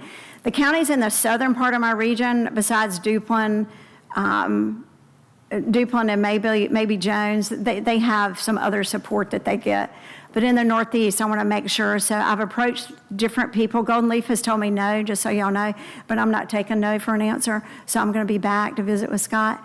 Because the reason that you all, he said, well, nobody in the Northeast has ever applied for a grant through Golden Leaf for site identification. I'm like, well, have you seen the paperwork that comes with that? Like, Lisa doesn't have time for that. And I asked them to let us do it. Okay, they said no, but that's okay. I'm going back to them. I'm going to convince them. You'll wait. You watch, Lisa, I'm going to tell them. That's what we're going to do. But you just don't have the capacity. So part of NC East Alliance, what our role is to be the capacity builder for you all. If there's anything that you all need, just let us know.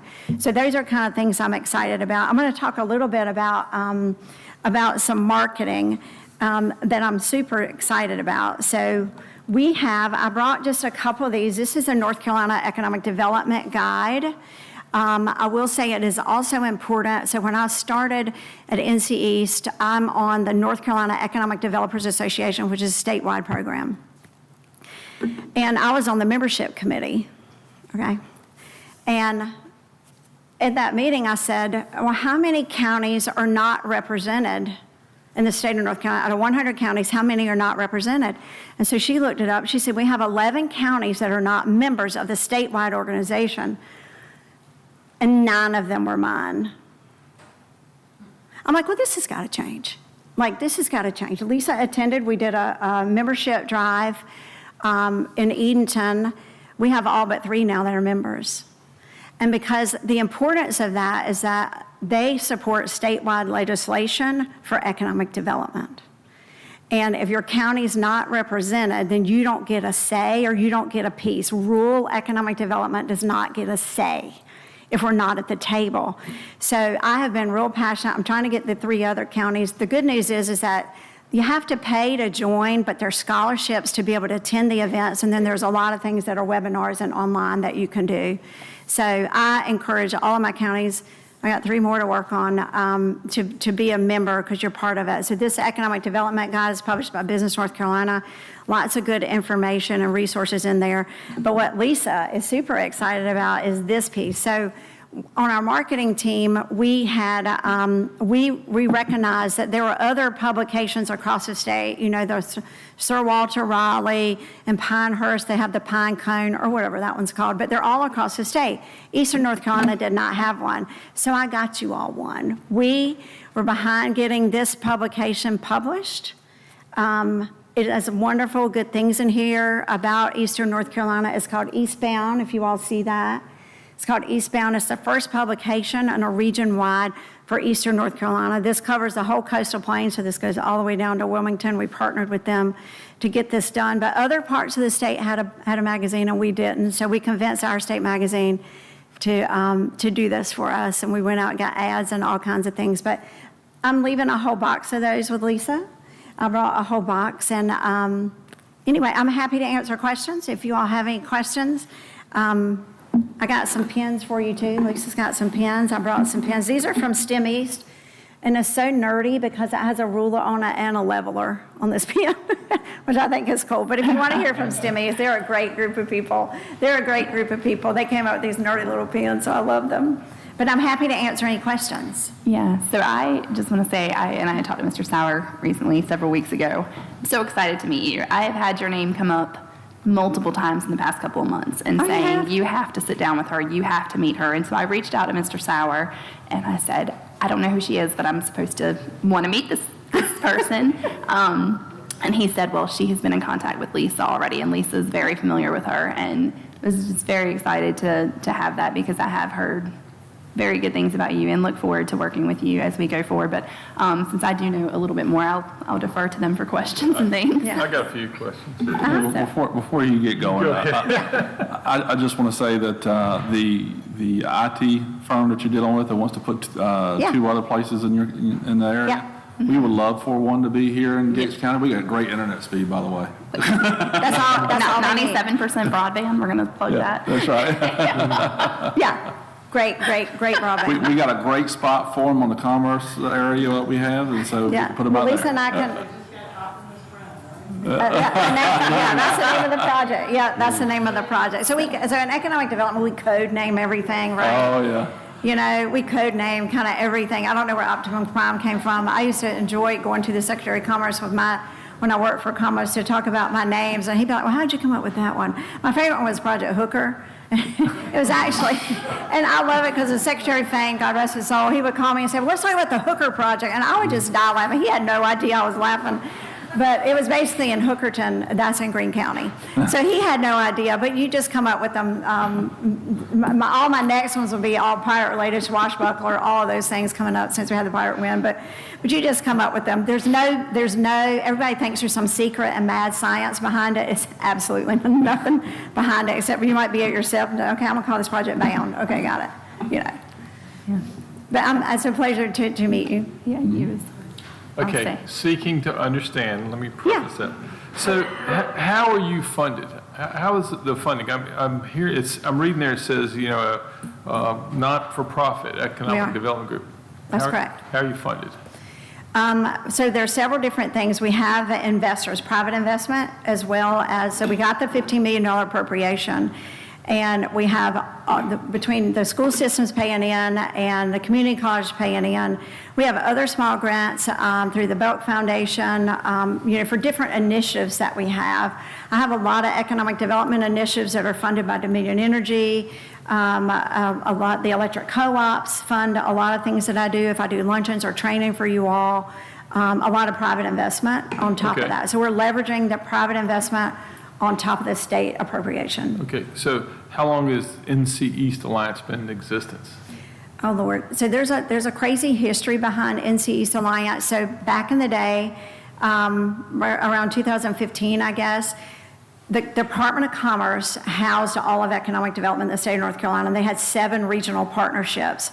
I was in the Greenville office, and then we had the one in the Northeast. When Governor McCrory came in, he abolished those regional offices, and a lot of them went away, and Western North Carolina went away, a lot of them, the Southeast stayed, and the Northeast partnership merged with the East partnership at that time. But at that point, those offices were all state-funded fully, They were right? all state-funded Yeah, before that, okay. right?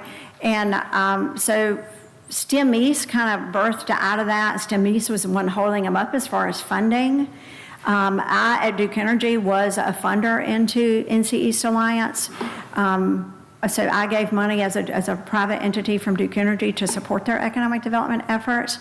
But they were struggling along. I mean, STEM East has just taken off and soared, but the other part of it was struggling a little bit, right? And with the private funding, because we had a lot of issues and a lot of initiatives, but not narrowed down. So when we started narrowing it down to 3 initiatives, that's where more private funding came in. Some of the banks started coming in. So timeline, when was that? Because I hear you saying 2015. Yeah, 2015, so we got the appropriation in February of this year.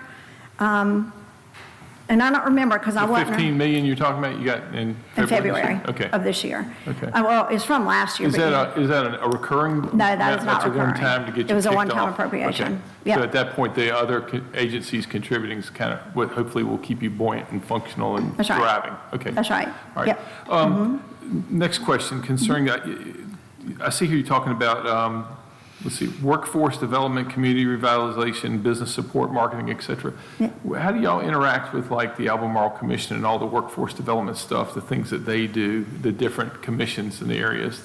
So we partner with all of them. So we have a grant writer on staff. She came from the Albemarle Commission. So she went to the community college, and then she's retired, and we took her out of retirement to work for her. So if the COG, if there's a grant that the COG can't do, they flip it over to us for different grants. We just did a grant for Perquimans County for a building for their marine park. So we helped write that grant because the COG didn't want to do that. So we partner with them. We are really seen as not to overlap with anybody's function, but to enhance it. Does that make sense? I think so, yeah, So we're yeah. not going to step on toes, right? Well, so like for Perquimans, you mentioned the Marine Industrial Park, obviously. Yeah. It's not the COG's responsibility to market that really, but the county would, and y'all could help the county if they were trying to market that? Is that what you're saying? Absolutely. Okay. All right. Yeah. Yep. Okay. So that's, ours is just to enhance what you already have and not to step on anybody's toes. We've been really careful about those initiatives. And I've been in economic development for 24 years now. So I kind of know where the skeletons are and, the toes to step on and this and that in my little area, and how do we partner? I'm meeting with the Southeast Partnership on Friday to talk about how can I even partner with them more. I don't want to step on their toes because in that map that I showed, that's on there. Yeah. Let me show you, anyway, on the map, 6 of those counties cross over to the Southeast Partnership, meaning that those 6 counties pay the Southeast Partnership to be a member, and they pay big money. They pay $30,000, $80,000 a member, the counties do. So when our organization was formed, and I was looking at Van, and I'm like, well, I don't want that model. I'd rather go out and raise private investment to be able to support you all than to ask you for $30,000, right? But that model works for the Southeast. So when it comes to economic development and those counties, I don't touch those because they're already members. So I really have about 23 that I do economic development in. Community development and STEM East do all 29. So I separate those out, not to step on their toes, right? Like I don't want to, but I've been friends with the Southeast Partnership for a long time, and we partner. If I get a project looking, then I just share it with them, and we just work it both ways. Okay, one other thing I should tell you, I feel compelled to, in talking to a couple of the Currituck commissioners just this week Yeah. on the phone, they made the point to say, yeah, we're a tier 3 county, but people overthink us being wealthy. They like to stress that it's those outer That's true. banks, houses and homes and everything where all the money's situated. That's The true. rest of that county is a very rural county, It's very much rural similar county. to Gates County. So It is. just the point of It is. I they mean- were very specific of spelling And that they out. are, and that's what I love about them, is that they know exactly who they are, Yeah. right? They know exactly, they know that they have those miles of beach, and that's where their money comes from. But you got people down in Grandy that and are they going to recruit something really big? No, but if you know that the Trump administration has put, $150 billion in maritime development, okay? We need a piece of that. Yeah. So we've started, and we're part of an initiative to talk about maritime, but how do we do it together? Because what will happen is you might have Gates County over here, Currituck doing it over here, but we got to be more cohesive and work together, right? Because if something comes next door, if something comes to Hertford County, you're going to benefit, right? Rising tax. Yeah, right, and that's how we have to look at it. I mean, in my career, I've seen my favorite little story, and I love Mount Olive, the pickle people, but they used to always not want to acknowledge Goldsboro. What does that mean, right? So I look at it from more of a holistic point of view, and that's how you hear me say it all the time. Like, you're only going to be as good as your neighbor. They might get the project and that tax base, but then all your people might work there. Yeah. We have all the statistics on all the people that drive to Virginia to work every day here, right? I was on the road. I was telling Lisa, oh my goodness, like I saw it all coming in, right? People going back and forth on Highway 13. So how do we bring that? How do we bring that back home? How do we bring it? And the port is a really big driver, and has really inspired me to look at sites. I agree. Regionalization is very important, especially when you mentioned about Hertford County. They have something going on, and taking advantage of that inner port and that barge transportation development is going to be big for Gates County. And I like the fact that you mentioned that, by Lisa developing economic development plan, by us developing Yes. strategic planning, we can custom what the needs are and the desires are for Gates County. Right. So we can position ourselves, for whatever model that we need. I had a question about the site identification. Yeah. What does that process entail? I know you said it was a lot of paperwork. It but, is. Basically, what does that process entail? I know it's Okay. identifying areas that's viable for, business, but Yes. can you elaborate even more? Okay, yes, I can. So a site identification study, I've been involved in hundreds of these probably in my career. And what it does is it takes a community. I had 3 bids that came in because we kind of work on the auspices of state government since we got the appropriation. So I always try to get 3 bids. I got 3 bids in on an engineering firm. And the piece that I wanted to add that you all don't normally see is the consultant side of things. Okay, and I'm talking about like nationwide consultants that bring projects, that have projects all over the country, right? And I'm gonna be having a workshop in February or March where I'm bringing consultants in to come so you all can meet these people, and they tell you from their mouths what is important to them about locating a facility. So the site identification part, the engineering firm goes in and they work with the county. And I am not an engineer. I know I was at Duke for 8 years, and it was the nerdiest electrical engineering people. But I made it through for 8 years and didn't know anything about on and off with electricity. That's all I had while I was there. But the engineering firms come in and they look at where your water and sewer lines are. So Currituck County has had to partner with me on all of their, facilities, like where's the water, where's the sewer, where's the gas, and the electric, and all of that. So they provide like the basic infrastructure. And then we have, for this particular one, we got Timmons Group won the bid on this. So Timmons Group will go in and they have all this software where they can drill it down. And I'm not, like I said, I'm not an engineer, so I can't be specific, but we can have Kelly probably come in and talk about that for us. But it kind of drills it down to sites that are, they're going to deliver 10 or 12 sites to me. That's what I requested. I want 10 or 12 sites. We're going to have some, it'll tell you that these sites are the ones that we can develop the fastest. So you got water already here, you got sewer here. It's not going to cost the county anything to move in any infrastructure. And that's ideally what we're looking at. Where's the gas line? Where's the closest highway? All of those important things. So where are your top sites, right? And then the county, the commissioners, you will have a long-term plan. Like in Currituck now, we'll have a long-term plan to say, okay, but we got a site in Grandy, but eventually we're gonna have to get water there. It's got sewer, but it don't have water, those kind of things. So it kind of gives you a layout of future needs to plan. And I mean, other counties do this all the time, right? And that's why I wanted to provide it to rural North Carolina, is that it's not that you don't have anything, you're just not as prepared, right? So we can go to, let's just say Kinston, and I can go in, they already know where their sites are. I can have a client, and I'm like, okay, and they're like, this is easy. Clients are about time. It's just about time, because time is money for them. And so it's just to say, if you just have one little 50-acre site, at least it's something. Because I get the requests from the state every single day, Lisa. Lisa knows, we get the requests every single day from the state. We've responded, we've probably had over 150 inquiries from the state this year so far. I've responded to 27. I want to respond to more.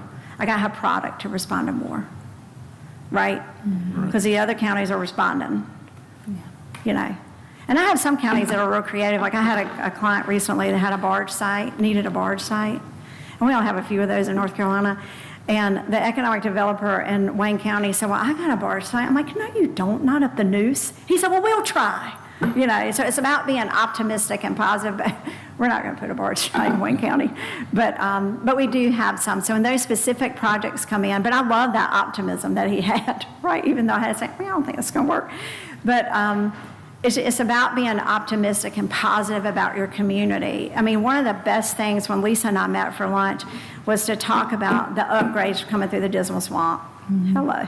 Like that is a major, major deal for you all to have that. Because I've ridden that road quite a bit myself. But that's kind of what a site study. And at the end, we'll have 10 or 12 sites, or we might have 5 really good sites. And we'll present that to the county commissioners in Currituck. I'm gonna let you know how it goes. The whole process. Like it's kind of my pilot. So I've done it and participated in my career. This is the first time I conducted one. So, but they are meaningful to every community. The last one I did while I was at Duke Energy was in Columbus County. And now they're able, the commissioners know exactly like what's good, what's not as good, or what we got to work towards, what sites we're going to have to eventually get water to, or sewer, or whatever it may be, and power. So it's about having a little perfect storm, and you all just decide what you want to look like. Right. Okay? A big thing, so I'm going to be I have an upcoming workshop, and I have so many minds. My staff tells me, Donna, we need you to calm it, because I'm going to be doing a workshop on data centers. Okay? Because that is a big ask right now. Or data centers, and even in our part of the state. Yeah, I have a question about that. Yeah. I was talking to Secretary of State Elaine Marshall about it, and a lot of things like that is kind of like, hush hush. But is there a data center coming to the eastern part of the state? I know Person County is getting a data center, and I know it's require a lot of land, a lot of water, and but it's a great economic opportunity, for a rural county. Yeah, so data centers, and while I was at Duke, of course, I worked a ton of data centers, a lot of data center projects, probably over 100. And I'm helping some communities now kind of vet those projects, okay? So data centers are not noisy. Cryptocurrencies are noisy. So that's a misperception. When you get an inquiry from a data center, that's my first question. Are you a data center, a true data center, or are you a crypto miner? So I'm going to say, I I appreciate this conversation, but as far as presentation go with the debate of different things like that, Yeah. I would love to talk more about maybe scheduling a work session where we can have Absolutely. a roundtable I'll come back. conversation to have these questions answered. Yeah, absolutely. I absolutely appreciate all this information tonight, but I think that for us to have time to ask the questions that we really want to Yeah. ask and to dive in the way we do, I would really like to look forward to us and do. Lisa and you having other key stakeholders in this sitting down together Absolutely. roundtable work session. So if we could just move forward making that That's happen, that perfect. would be great. And Lisa, well, she knows where I live. We appreciate that, yes. She knows where I live, but no, thank you all. Thank you. Thank you. I'm excited about this. Very I wanna- educational, thank you. I want to move the needle. I had somebody tell me the other day, I went to lunch when they were from Raleigh, and they said, Donna, you know what you're doing now? I said, what? And they said, you're doing God's work. That's what you're doing. And it is. So. And we look forward to that. I appreciate Yeah, our thank neighbors you. getting things, but it's our turn, so let's. Yes. It's great. Let's see, all right. And then for ending up our presentations of the evening, we have the A250 committee updates. Mr. Steve Rogers, we're going to ask you to the podium to update the board on the progress that is being made. And do we have the, okay. All right. Thank you, Commissioners, for allowing me to come address this on behalf of the Gates County's A250 Committee. I know a lot of people don't even really know what A250 is. Well, in 2026, America will commemorate 250 years since the signing of the Declaration of Independence and the development of a new nation dedicated to life, liberty, and the pursuit of happiness. In the years since, our country has undergone many changes and faced many challenges. This commemoration offers a unique opportunity to reflect upon our country's founding ideals. How have those ideals impacted our last 250 years? How do they resonate today? When are we us? Explore with us the pivotal events, places, and voices, both historical and modern, that have shaped our state and country from the Edenton Tea Party to civil rights movements and beyond. Through a grant, we've been able to procure copies of the U.S. Constitution and North Carolina Constitution for every student in the county. We'll be presenting these to the students over the course of the next year. A250 in Gates County is a work in progress, but some of the events we're planning include colonial games and cooking on January 1st at Merchants Mill Pond State Park. An escape room at Merchants Mill Pond State Park that will transport you through significant historic events in America's history. Basically what it'll be is an opportunity for kids to come in and do all these different tasks to learn about the history of America as they're having fun opening all these different obstacles to complete the room. And it'll, we're still working on the theme on that, but it's ought to be very interesting and educational for field trips and things like that for the schools. A lecture series is going to take place right here at the historic Gates County Courthouse the second Thursday of each month through 2026. Programming at Merchants Mill Pond State Park will include the theme, Conservation is Revolutionary. That's our annual theme with North Carolina State Parks for the 2026 years.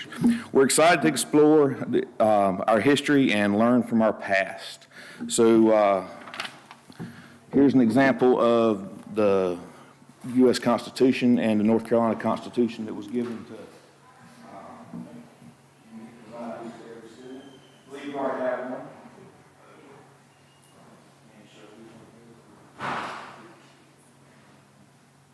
These were funded with part of the money that the board secured in the $10,000 grant for the America 250.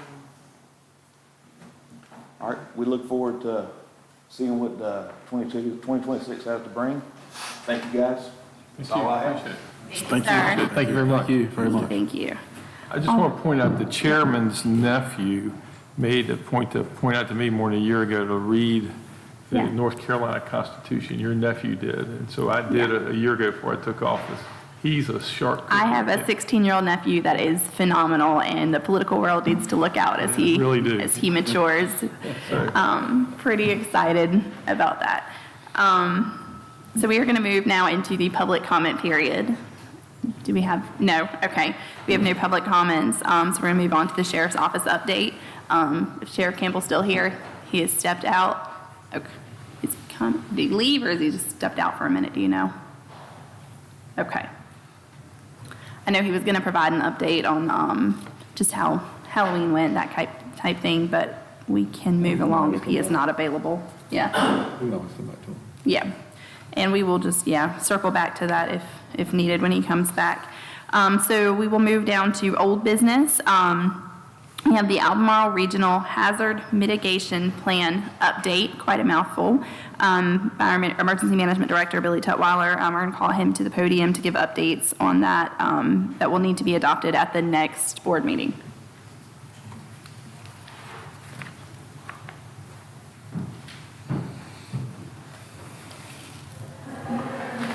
All right, thank you for your time.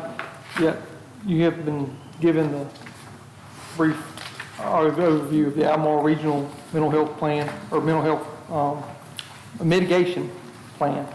It is a regional blueprint that identifies natural hazards like flooding, hurricanes, and severe storms, and laying out long-term strategies to reduce their impact.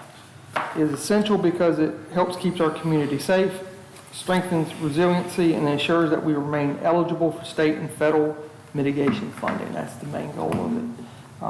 Probably the biggest change is that in that, under Appendix C, our activities went from 13 to 22 activities, and they're listed in that chart if you had any questions about it. About that or any of it? Any of it. Only question I have is I know that when we do these regional mitigation plans and emergency management plans, a lot of times the algorithms for getting grants are defined by whether or not you list specific things in there. Does Gates County have specific flood areas or concerns or emergency issues that are noted in here? Yes, sir. Okay. That was part of the original. Yeah, that's critical because they can list those in general as part of the regional plan, but if we don't list our specific needs, then we lose points in those grant algorithms. And that's the main function of this document. I'm sorry, I didn't get a chance to read through all of it. I skimmed through it really quick. Yeah, it's 607 pages. Yeah, it was. So, all right. Do you have any other questions, comments, things we need clarified? You can contact me if you find anything. Thank you. Help you with it. All right, thank you. Appreciate it. Thank you, sir. Thank you.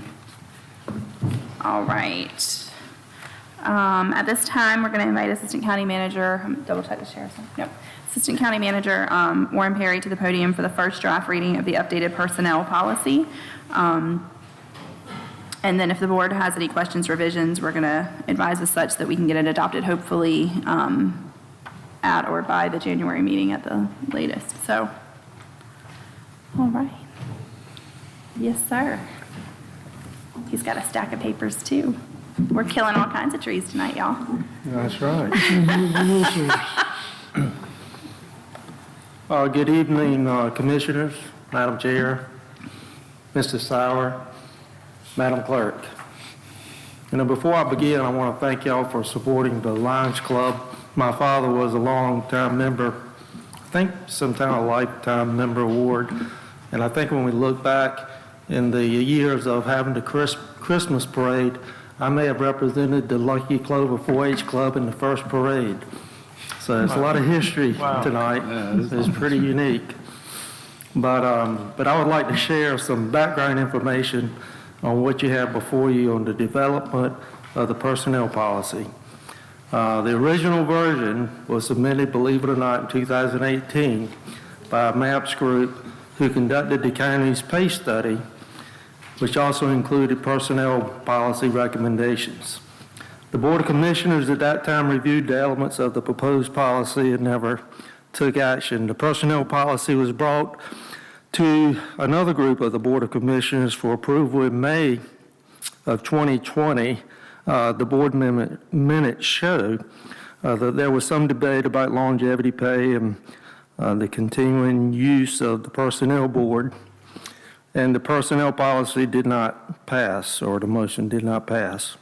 And again, the personnel policy was presented to the Board of Commissioners in November of 2021, and it was not approved. Needless to say, I have strong hope for this, for this personnel policy that you have before you tonight. I know it's a draft. It's not perfect. I was fortunate enough to have a personnel panel, we'll call it personnel policy panel, with Willie Smith, Lisa Cherry, Patrice Lassiter, and Christy Barham. And, that was a very supportive group, so supportive that one came tonight, Lisa Cherry, because she had someone else presenting. So since the work session we had on August 27th, me and the personnel policy panel has met, we met 7 times. We reviewed a lot of policy, and just remember that when we consider policy, we had to consider for the general employees, for GITS, for DSS, and the Sheriff's Department. And it's hard to make every group cohesive. And we had some long meetings. And I know many of y'all may have recommendations, and that's fine. I would like to take your recommendations and then take them back to my group, and then can bring back answers maybe December 1st or whenever the next meeting will be. At your wish.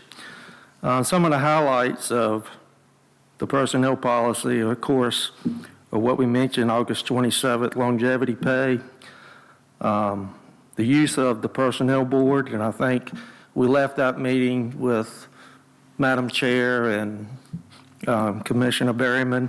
We're going to get back to me on what your thoughts were on using the personnel board. What you see before you tonight does not include the personnel board, and just consider what you want the personnel board, if any, what role you want to play.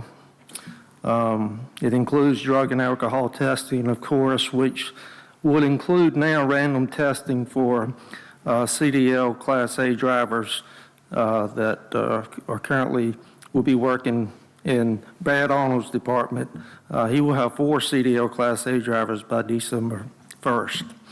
And it also includes background check changes when hiring employees at the community center. As y'all are well aware, we now have to go through the SBI to do background checks for everyone that will be around children. And of course, again, on August 27th, we spoke about overtime pay provisions, just in emergency situations and in situations that would be approved by the county manager. I know there are many questions out there, so I open the floor for discussion. I'm gonna start down here and work my way down, if that's all right. Mr. Perry, I know that we've gone through this in our last work session in excruciating detail. and I know everybody's done a very good job. I've read through this. Tonight is just you're presenting it, you're not looking for any type of adoption or anything right now, correct? Well, I mean, I would be perfect with an adoption, but, my group asked me at our last meeting, are we going to meet again? And I said, well, we probably will have to, and I was okay with that. So, just being that the part about the personnel board, for example, I don't feel we had any, we didn't have any agreement of what your role would be, and if the personnel board would still be in existence. I'm still wanting to know your thoughts on that. There's some recommendations. Our intent tonight was to get it out on public record for public review, so that everyone could recognize there was forward motion on the board's that's what I wanted to make sure I understood. And if we need to have more discussion on the December 1st and things like that between Yeah, like I say, now we're and looking then. months, a couple, at least probably 2 months down the road before, we want to put this in place. But, this is, if you have any comments to make and want to email me and copy the county manager on it, what your thoughts are. I don't know if you had a actual thought of where you wanted the personnel board or what you want, responsibility you want the personnel board to have, if any. I know that the personnel board originally was more to fill the HR function, of which you fill that role now. And so it's no need for us to have that in its own content. I know that we had some discussion about changing that. Yeah. And still having the personnel board, but more having it as a general overview of each county's department, the personnel in it, the pay structure that's in it.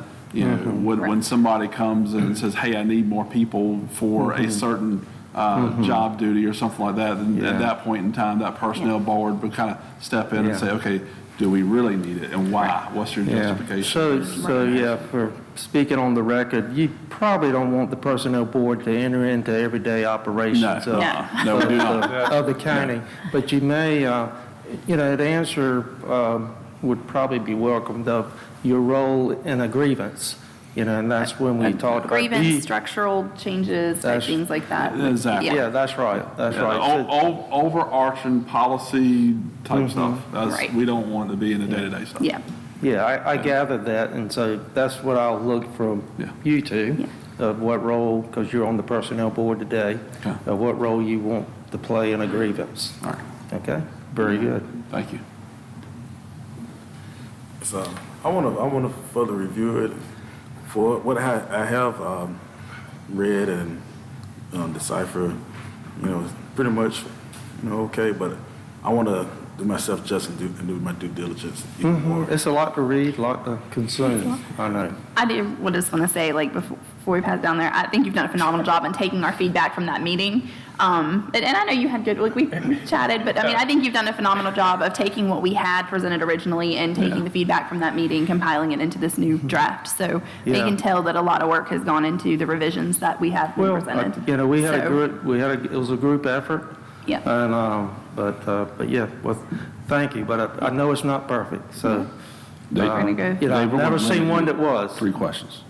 I refuse to take. There you go, he's done. Sorry, 3 questions is not adequate.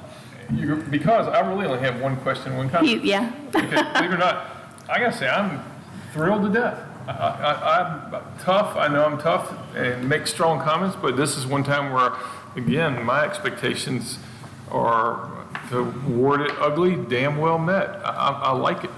To be honest with you, I spent the most time looking through here, 10 minutes going back and forth through here trying to find the section on telework to read about it. And I know I talked to you about that. And so I spent all my time looking for that. And I said, okay, I don't see it. You didn't find the word telework in there. Yeah, that's right. I didn't like that term. Yeah. All kidding aside, I only have one thing that I think we should consider. Only one thing here, and this is under the section on page 16 where it talks about the county will comply with the Fair Labor Standards Act. Agree with that. The county manager shall determine which jobs are non-exempt. I really believe that we should say in there that the county manager should submit a list of non-exempt jobs for approval of the board annually to make the board responsible for doing it. So it's not ever perceived, not ever perceived as We're all in the boat together. exactly. Right. That's good. That's the only real thing that I think is different. I love the idea that we can get overtime in place. Yeah. I think it's important, and then you'll be able, as a human resource manager, to track overtime hours, and that's a tool that can be used for determining needs for additional positions and et cetera. Yes, So I agree. think it's great. So good job, A+. Mr. Sauer, any questions? No, sir. Well, since that went so good, I still have the floor, is that right? Not finished. What I did want to include, I'm going to step away for a minute to hand these up. Now I have 3 questions. No, I'm just kidding. Commissioner Berryman limited you to 3. No. That means you owe me 2. That's right, you too. I don't know, we didn't talk about a rollover. Thank you. Thank you.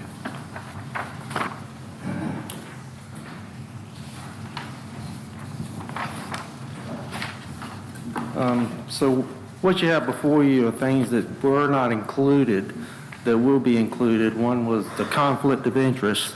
These are a lot of policies that people sign when they have orientation and we review.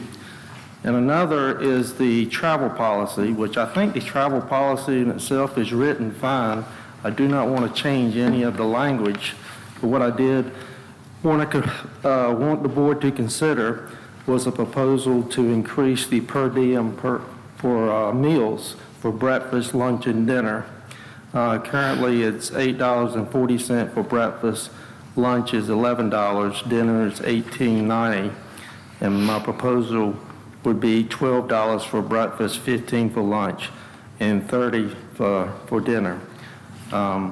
This is pretty much the average for our area.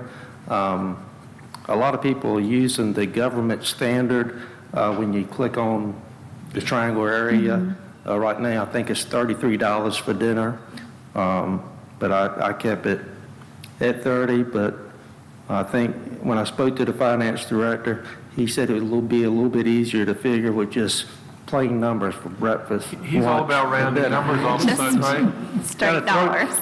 I had to throw off on him sometime tonight, so I've done it. But I would like for you to consider those changes so I can put this in the new personnel policy. I personally think that those are great suggestions, like you said, looking at the standards of everywhere else. Just my input. Yes, and I also agree, that's a reasonable ask, especially with, everything going up, prices, the challenge with that, and also to stay consistent with the rate within the region. Yes, it seemed to me very legitimate. Yeah, honestly, I'm taking it's like it was for the federal government. Y'all really can't have differentiated rates because I'm just thinking these are low. If you go to some bigger cities, these are still kind of low. I mean, you go to dinner sometimes $30 is kind of tough if you if you stay in a hotel and you try to eat the hotel meal there. $30 you ain't gonna get out. If you eat in the hotel, I've been told not to eat in the hotel. Well, that's true too. Yeah, if you eat in the hotel, it is going to cost more for breakfast at a hotel. Yeah, that's right. Yeah. Well, I'm okay with this. I just wonder if we should have a we secondary can have rate the that's discussion. higher Yeah, if you- for big urban areas. For a large urban area, that So would if be a good somebody's going idea. to, a conference in Winston-Salem or Greensboro or Charlotte or somewhere, do you want to propose a secondary rate for certain large areas? Okay. Who's going to determine that scale, though, that differential versus Charlotte versus New York or Greenville versus here in Gates County? Well, I'm just saying, I think there's probably the ability to look at whatever rates are used across the state and just pick big urban areas. If you say you're within 30 miles of the center of, Charlotte or 30 miles of the center of anywhere and use some rules of thumb. I mean, it's going to be discretionary. You're going to have to decide that day to day. I can put some language in there that secondary rates could be reviewed if it's above and beyond. Yeah, I think that's worthwhile to consider, but if it's hard to round a number up for Mr. Robertson, I'll go with this. Yeah, okay.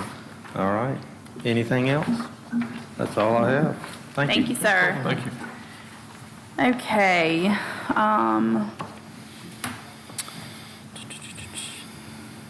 All right, moving right along here to Code of Ethics draft. Ms. Draper is going to come to the podium and address both items C and D for the board.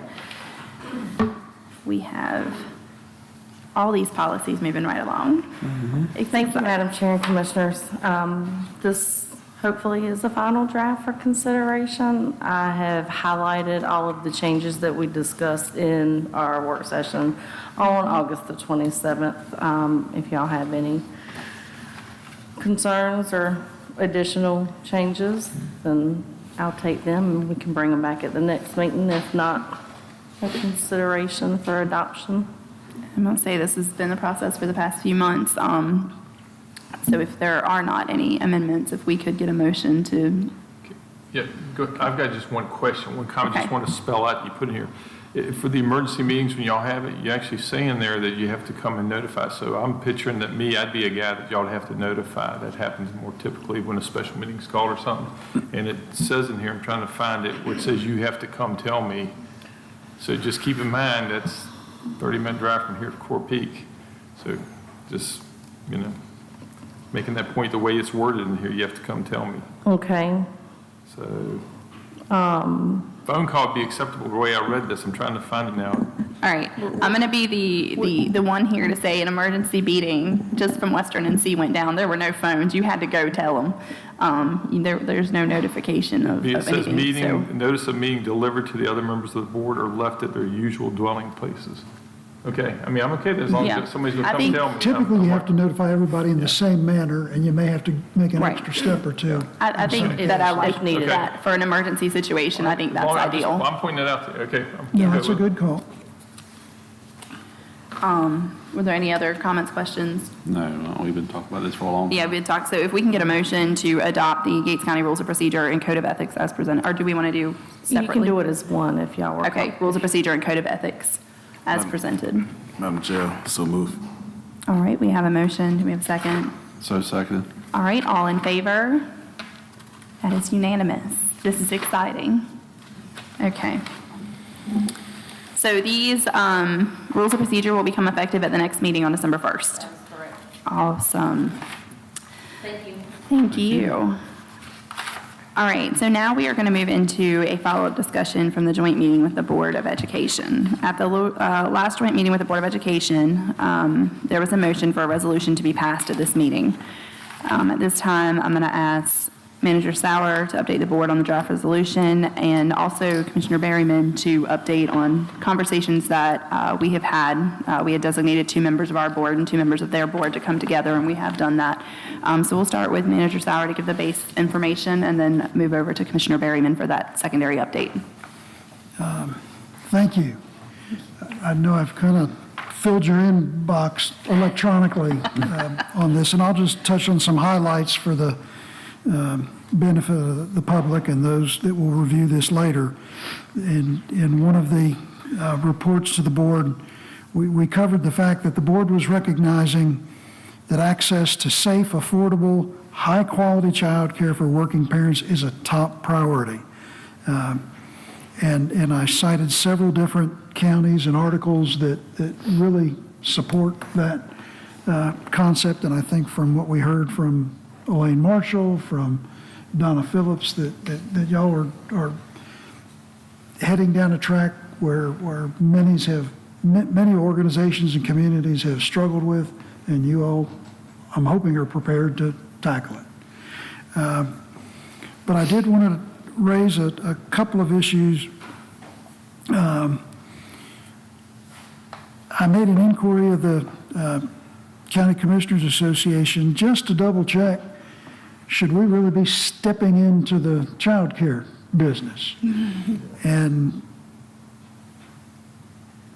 there really isn't, it's a mixed bag, but there really isn't enabling legislation for us to be running a child care program. However, there is a provision that was provided to us by the staff at the Association of County Commissioners in their liaison with the Attorney General's office. There's a statute that allows state agencies and local boards of education, they may contract with any city, county, or other political subdivision of the state, governmental or private agency, person, association, or corporation to establish child care services in state buildings and public schools. So as we're working through this situation, as I understand statements that were made by the Board of Education members on the 10th of November, that if necessary, that space where they're currently at can be repurposed for a third party to operate and have the benefit of the facility and the utilities that are going to be on anyway. And that could be done under a contract agreement that this board would be participating in.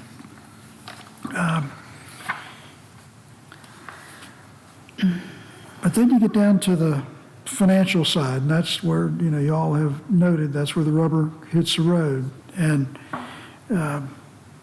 again, as I stated last meeting, the School Budget Fiscal Control Act is really clear that it enables the Board of Education and the Board of County Commissioners to make local educational and fiscal policies to control and facilitate the fiscal management of the local school administrative unit during the fiscal year, and to facilitate the gathering of accurate and reliable fiscal data on the operation of the public school system.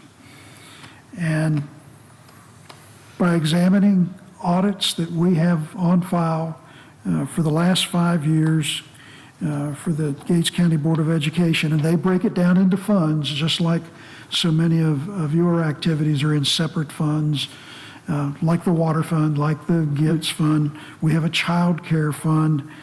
And over the last 5 fiscal years, we have seen an accumulated deficit of $444,000. And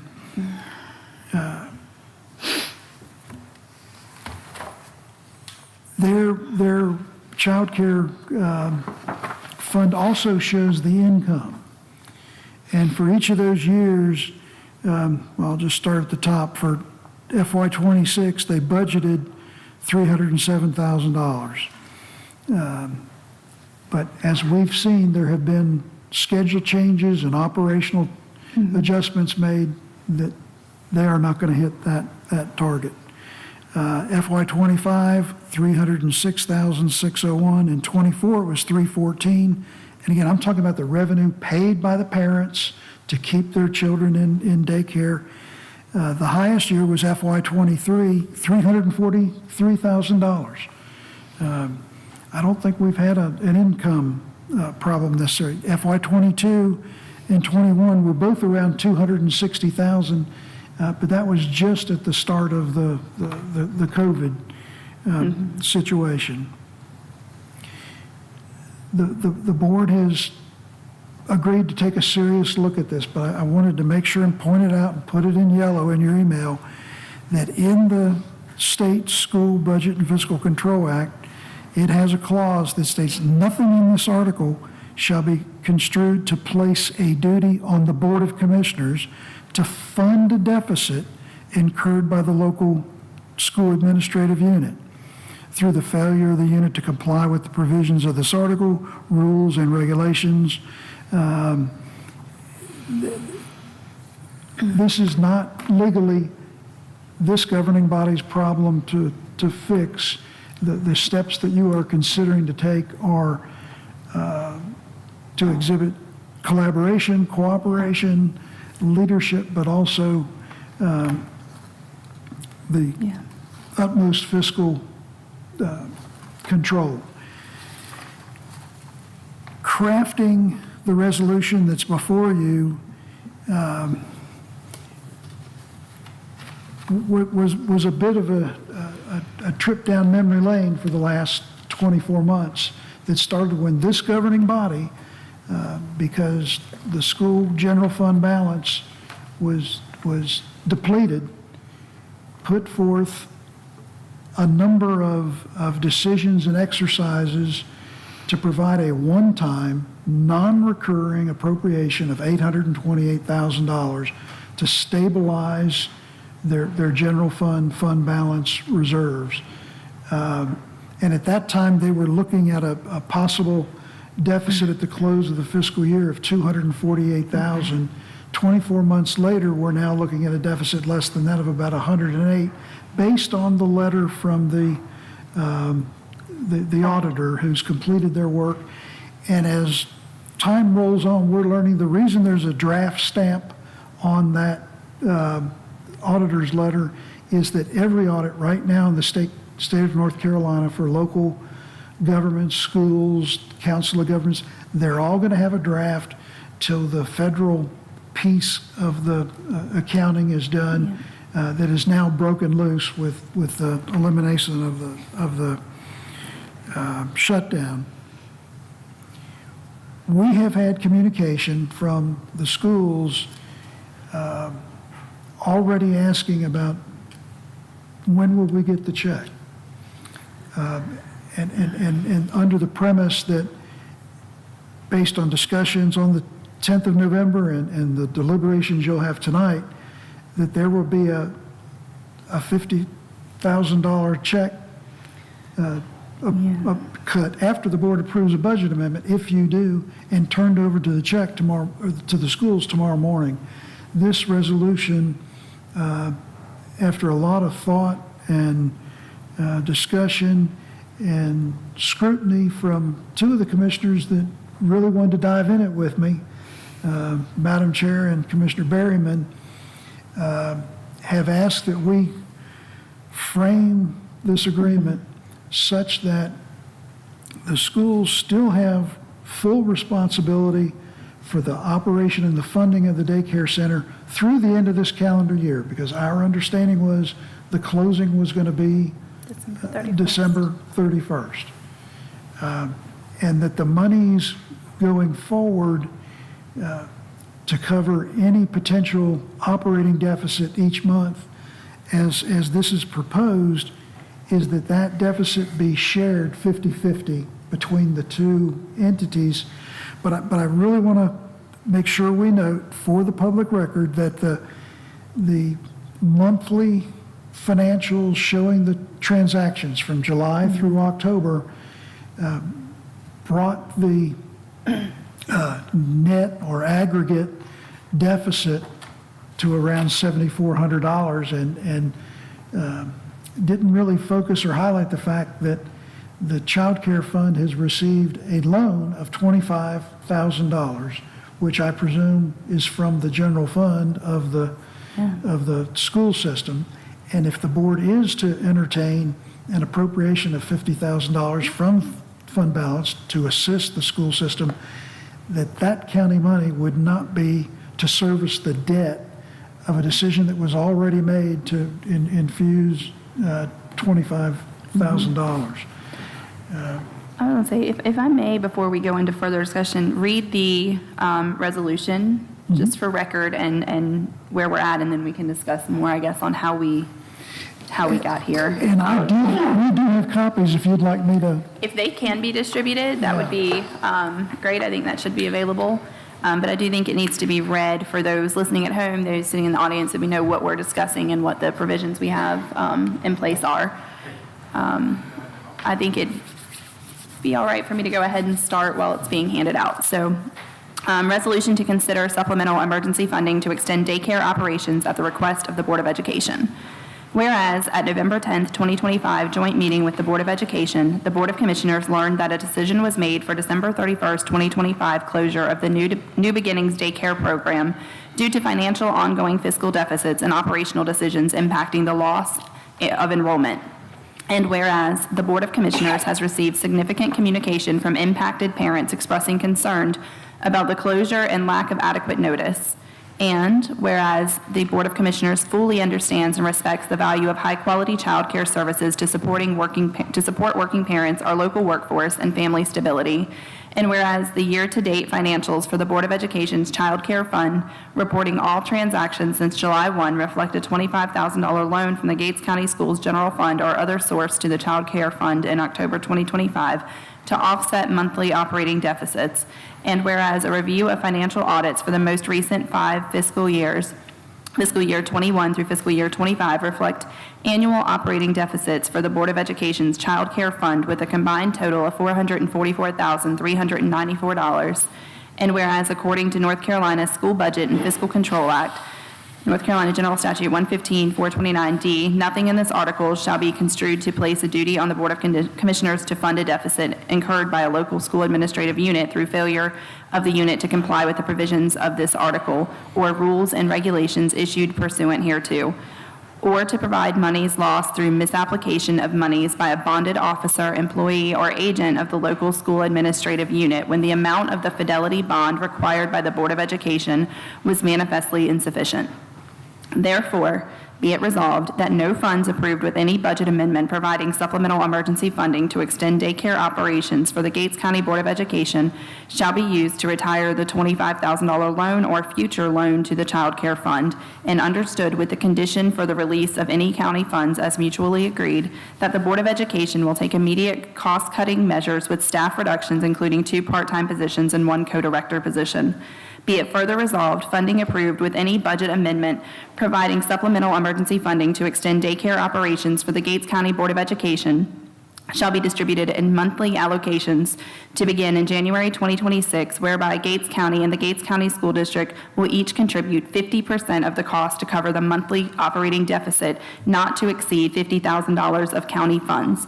Monthly allocations will be distributed upon the county's receipt of the Board of Education's latest cash flow report, staffing levels, and number of students. And the Gates County Board of Commissioners hereby state for the official record its concern and disappointment in the fiscal administration by the Gates County Board of Education, resulting in the school general funds balance of $108,377 for the Gates County School District on July 1st, 2025, as reported by the draft audit report date October 13th, 2025, adopted this 19th day of November 2025.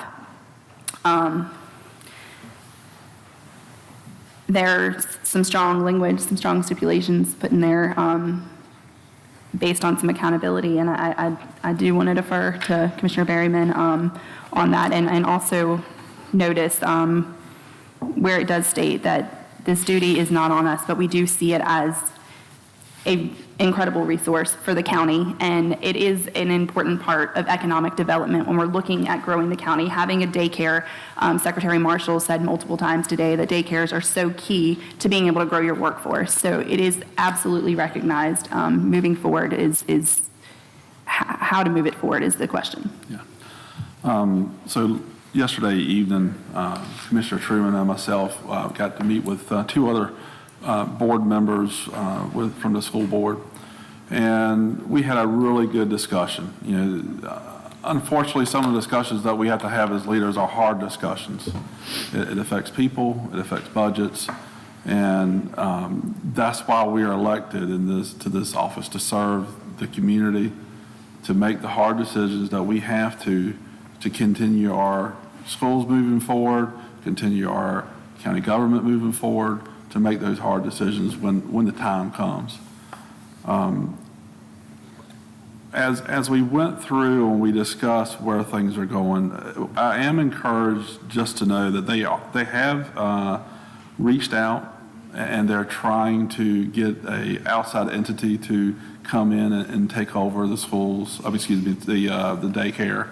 And because you're exactly right, the county needs daycare for our young kids. We have a lot of working parents out there that go outside of Gates County to work, and they need to have somewhere that they have responsible care for their children when they're not in the county, and it needs to be inside the county. Because you need to have somewhere that, hey, if you get tied up and you're at work, you can call somebody back closer to the house to be able to come pick your child up that you trust when it's time to pick them up from daycare. And we understand that. Mm-hmm. So we're pushing the school board pretty hard to make sure that this is still viable for the future. Mm-hmm. And how does it move forward from there? There's a lot of discussion that's got to be had between now and then. We do have another meeting scheduled after the first of the year to discuss it some more. How is that going as far as bringing in a third party to take over the operations of the daycare, as well as other discussions, because we feel like the daycare is the need today, but as we discussed in the joint meeting and we discussed last night, it's not just the daycare. The daycare is a piece of the overall financial issues our schools are going through right now, and some very, very hard decisions has got to be made by the school board so that way our school system can become back to fiscally responsible. Mm-hmm. And as per the resolution that was passed back in 2023, and we gave them that $800,000 to use to put in their fund balance, and that as we discovered in the draft audit, they pretty much burnt through that money that was given to them. And part of the resolution, it said that they had to give the county a plan of how they're going to return back to fiscal responsibility. They have not done that. So we need their plan as far as how they're going to return back to fiscal responsibility, and it needs to be a pretty detailed plan. So we're going to continue to work with them. We're there to support them. They got some hard decisions to make, and we're going to stand right there with them as they make those decisions, and we're going to help them have people to play things off of as far as thoughts and ideas and things like that, because this is a pretty big thing for our community. It affects all of us. And so we're going to continue to work with them as we walk this path together. So. Right.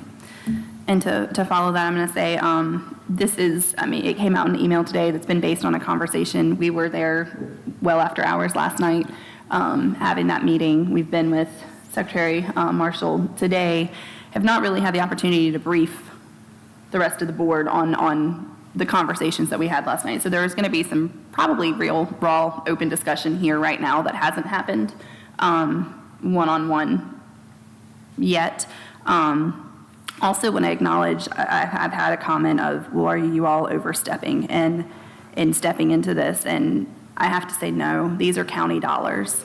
We have county funds that are going into the Board of Education's fund, and it has been confirmed that no, we are not overstepping. We have every right to have accountability for every county dollar that we have put out there, and that is being fiscally responsible to our citizens. So I do understand that it's some uncomfortable conversations for people.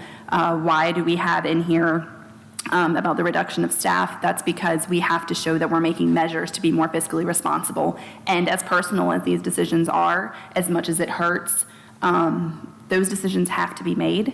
Like I pointed out last night, you know, we had that 911 consolidation a couple years ago, and I sat in that seat that Commissioner Berry and then crying as I had to vote to shut down something that meant something to me. I had to take my emotions out of it. Did we lose jobs? We did. But it was for the betterment of the county. And that's what we're doing right now. It's not because we want to see anyone without a job. It's not because we want to see somebody have to make that hard decision. It's because if we don't make that hard decision, it's going to be detrimental to the state of our county finances. So that's where we are at on this and presenting this to the board. And I do want to turn to our other board members for input questions. Yes, I totally agree with this resolution. There's two things you got to look at. It is our fiduciary responsibility as a board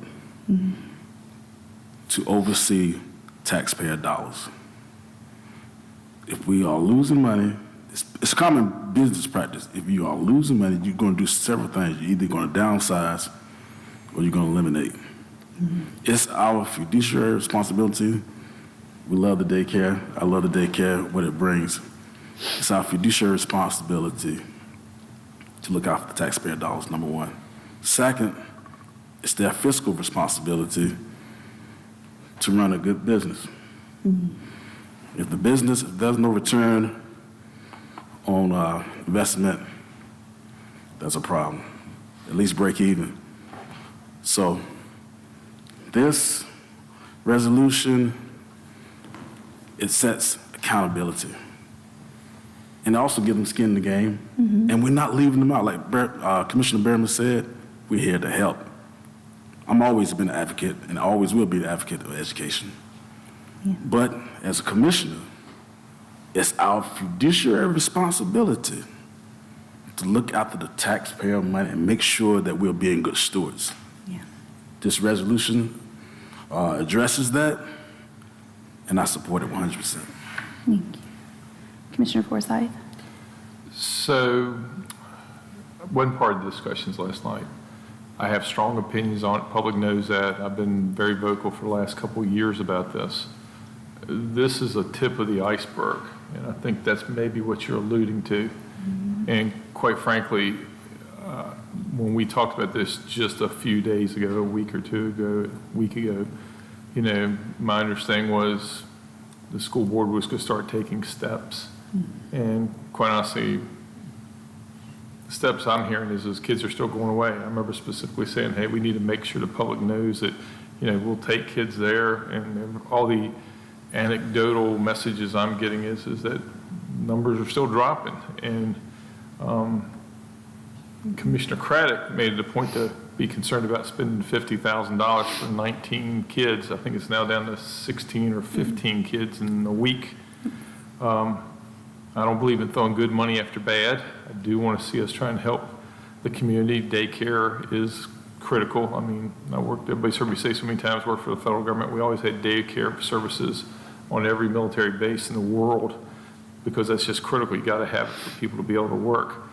But at the same time, do we take on the burden, as our county manager pointed out, we take on something that we're not prepared to now, and I don't think we'll be prepared to do it anytime in the next few months even, for the county to take on that responsibility. So I'm concerned about it. I'll support this, but again, I think we have to hold the feet to the fire. And while you're right, we need to work together with them because it's in the best interest of the county. I've got 2 kids in school right now, and I want the best for them. And I've had 3 other kids graduate from Gates County schools. And the older ones, the 40-year-old, the schools we had at that time were great. I used to brag about how good Gates County schools were. I think I remember telling people, hey, we were 14th in the state and North Carolina was 10th in the nation. And we can't say anything like that today. And for us to be fighting the finances and to be quite honest, just real quickly today, talking to somebody, informing me, they were pointing out that we have 5 employees at the central office that make more than $100,000 a year, 5 of them. And, for us to be running a $400,000 deficit, I mean, to me, it's a lot. And several of those salaries, we're talking about that the salaries are so high that the county, not the state says you're only going to pay this much for that position. And some of these positions are $40,000 and $50,000 above what the state says we'll allocate for. And this kind of behaviors just seemed unchecked. And I hate to say it, I just feel like at some point we need to throw the gloves off, as they say in hockey, and do the fist fighting. And I'm all for kumbaya and work together, but I'm going to be the guy once again that says we need to start taking a much firmer stance on this. And so I'll support this resolution, but there's got to be a line in the sand somewhere that says, come forward, show us you're taking aggressive actions to rein in this crazy spending. And that's the way I would reconcile it, crazy spending. I would have sent people home from Europe or Asia, various countries, sent them home if I didn't have the money to support them. I wouldn't have kept them there and just say, hey, give me more money, give me more money. Right.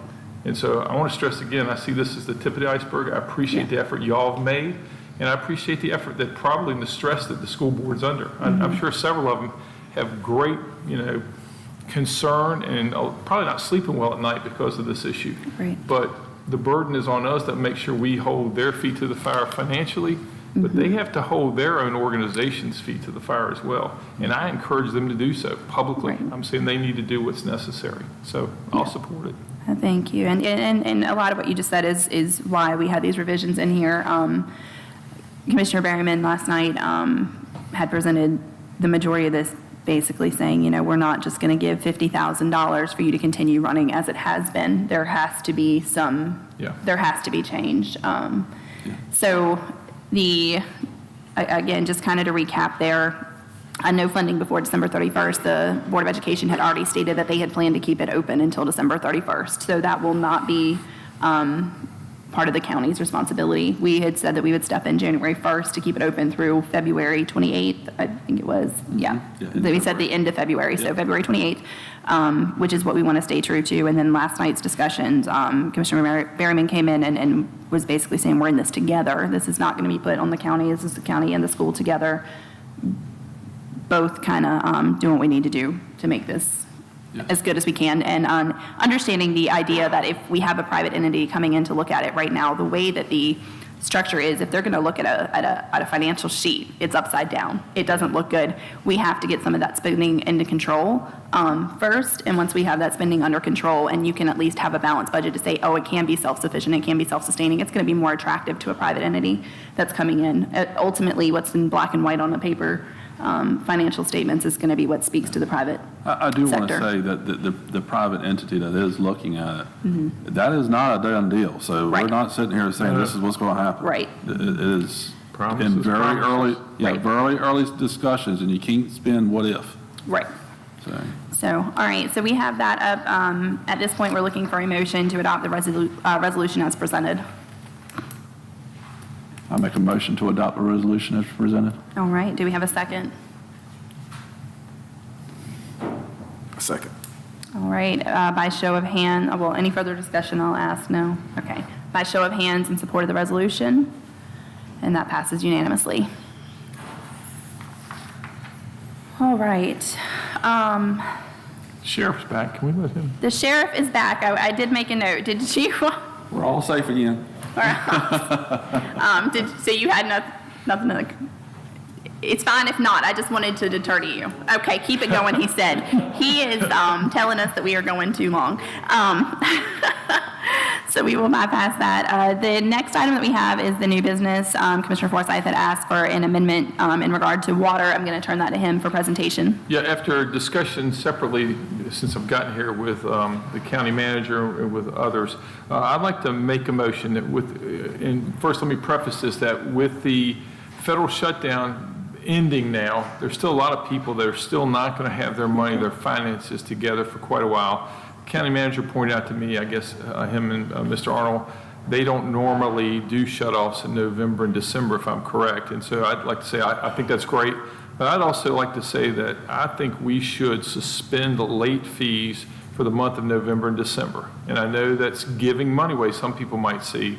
But at this time, with all the troubles that people are having and all, I think the $60 late fee is zapping people for things that many is beyond their control in just the time of year people are trying to do things.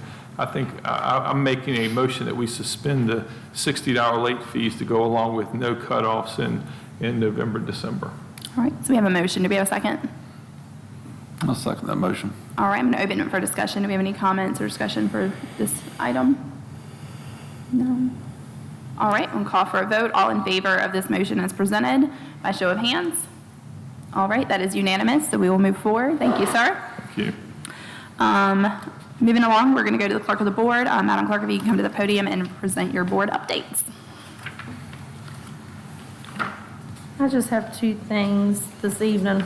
Excuse me. One is the board appointment for George Earl Preedy. He is not in attendance this evening. This is for the Animal Services, excuse me, Advisory Board. Just asking for consideration. So we have that application before us.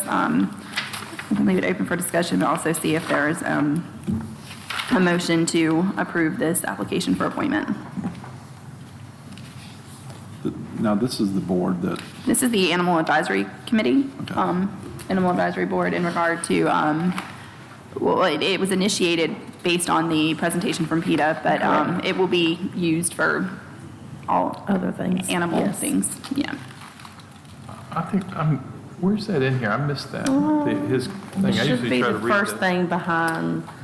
Behind the in front gold of that. page, right, yes, right there. Oh, okay, yeah.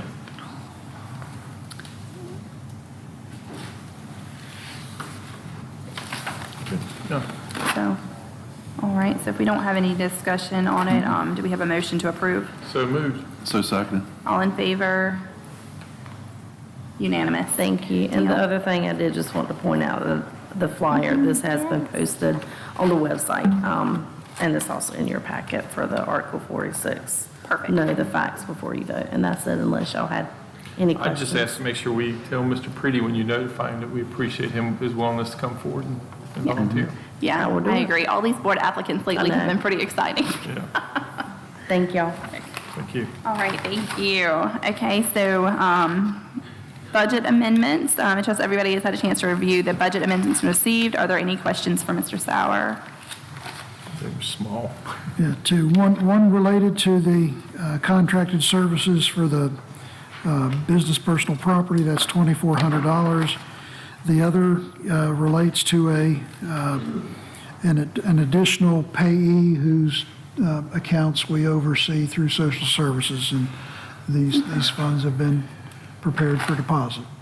Do you have any questions or comments? And if not, can we get a motion to approve the budget amendments as presented? Hold on, Mr. Oh, I'm sorry. Oh. Yes. Oh, that's right. Okay, so we now have. Thank you. There's a budget amendment. It's in the Oh, handout. it's in this pen. Yeah, Yes. thank you. Okay. Yeah, that's right. It's been a long day, Wayne. It has been a long day. So we are looking at F26. So we were looking at F26 019, F26 020, and F26 021. So that would be 3 budget amendments presented. And with that, if we could get, if there are no questions, a motion to approve these as presented. Motion to approve as presented. All right, we have a second. Second. All in favor by show of hands? That is unanimous. All right, thank you, gentlemen. Thank you. And moving along, Ms. Manager Sauer, you have the floor for the county manager update. For the next 90 minutes. Look, we need to recess for a moment. No. Okay, I'm going to tell you the same thing I told Mr. Forsythe down there. 3 questions. 3 questions. 3 statements. Yeah, you get 3 statements. Well, I just want to point out that the handout that had your resolution, the budget amendment for the daycare, Yeah. has the draft worksheet from our independent auditor where they've worked up the calculation for your fund balance of, this is general fund balance available for appropriation is 39%. Last year, it was right between 30 and 29. The year before, it was, they have 2 different equations. One was 36, one was 33. This is a worksheet you won't typically find in an audit in North Carolina local government, but when Mr. Robertson and I, in talking with our auditor, had this revealed to us, we thought it would be an important thing for the governing body to see and to have it in the financial reports so that any citizen could take a look and see how that number is determined. I would have to say that's a great job with managing the county finances, because when Mr. Forsythe and I went to our very first training session that we had to go to, this fund balance was talked about pretty extensively, and when they went around and asked other counties what percentage was your fund balance, and I was texting Mr. Sauer, what is ours, before they get to me? There was not many counties in there that had a fund balance more than 30%. Right. Just a handful. So that's Probably out of the 100 counties, probably 60 counties there, and there might have been 5. Yeah. Yeah. Yeah, so very good job, William. Thank you for all your hard work and your team's hard work. Thank you. Behind those 2 worksheets, I got a couple articles just to share with you.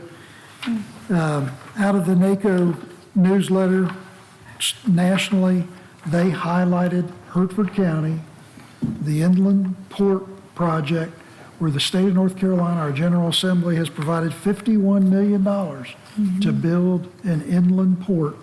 It's my understanding Hertford County Board of Commissioners has already acquired 1,100 acres adjoining Nucor, and there is this new project that they called Green Lantern, I think, and I believe the only thing that was holding them out from announcing the actual project name or the company name was to get through the federal shutdown. So we should be seeing that very shortly, and there should be benefits for us. The article behind that is a 2-pager, relates to data centers, just to give you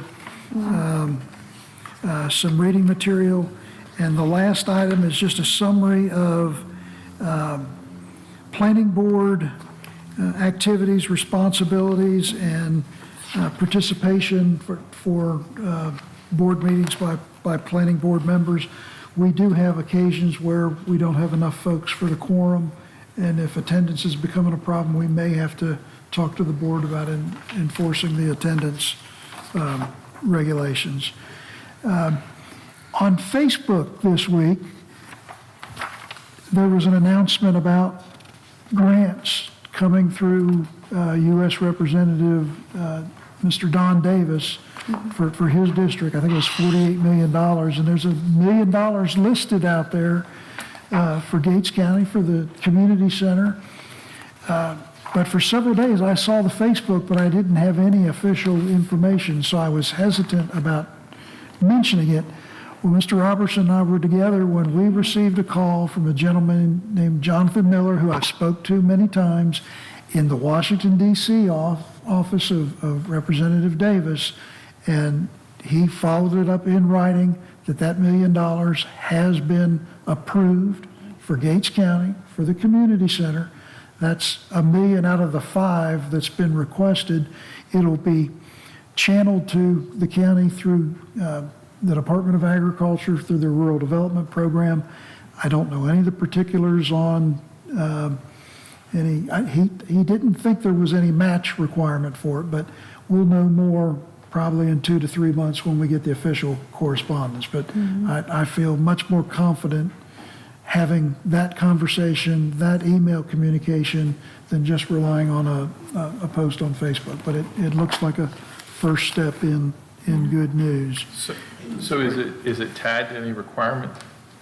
I mean, it's in the community center, but I mean, is it for development, design costs, land purchase? Well, or is it not? we already own the land. We've got the grant money to pay for the design. So I'm hopeful we'll be able to use this for some of your hard costs as you get to a point where you can start the project and have the remainder of the funds. And we'll need to find out what time frame that they have, because they typically have some window of certainty that they want to make sure that we're going to carry it forward. But I'll take any bit of good news we can get. I agree.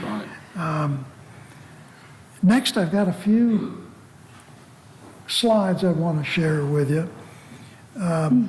Lisa and I spent quite a bit of time with a gentleman named Ethan Summers, and he says we got 2 active commissioners at the Albemarle Commissioner sitting at the either end of the table, and he had alerted us to pedestrian safety grant money through DOT, and he spent an afternoon with us. We walked him around, drove him around, and he has helped put a package together. Lisa's team created these graphics so that we could share the proposal. On this slide, you'll see there are 5 different, like I guess it'd be individual projects where you'll see we're looking at this facility here. No, is that where I'm at? I'm lost already. Yes. Yeah, this is downtown. Top left. I've never been up that high and looked down. But if you walk out these doors, you see there's the diagonal crosswalk over to the corner at the new Ferry Road, and then it makes another cut across the street to the new courthouse, then back over to the old courthouse, and then back over to the church. And they've already got the curb cuts and things that have been done. There's also a crosswalk right where the concrete, we've got this huge elevated sidewalk. As that tapers off and you get down to the level where you can step off, that's where we've proposed a crosswalk. And then down at Main Street and Court Street, a 3-way crosswalk. And I would like to draw your attention to the yellow lines. DOT for pedestrian safety also covers sidewalks and walkways. So we talked with Mr. Summers about crafting a project to put up a safety railing on, I guess that's Church Street behind us, because you've got about a 2.5-foot drop off if you're not careful, and that could be me being clumsy or somebody with a baby in a stroller going over that drop. And we wrapped it all around to replace the tubular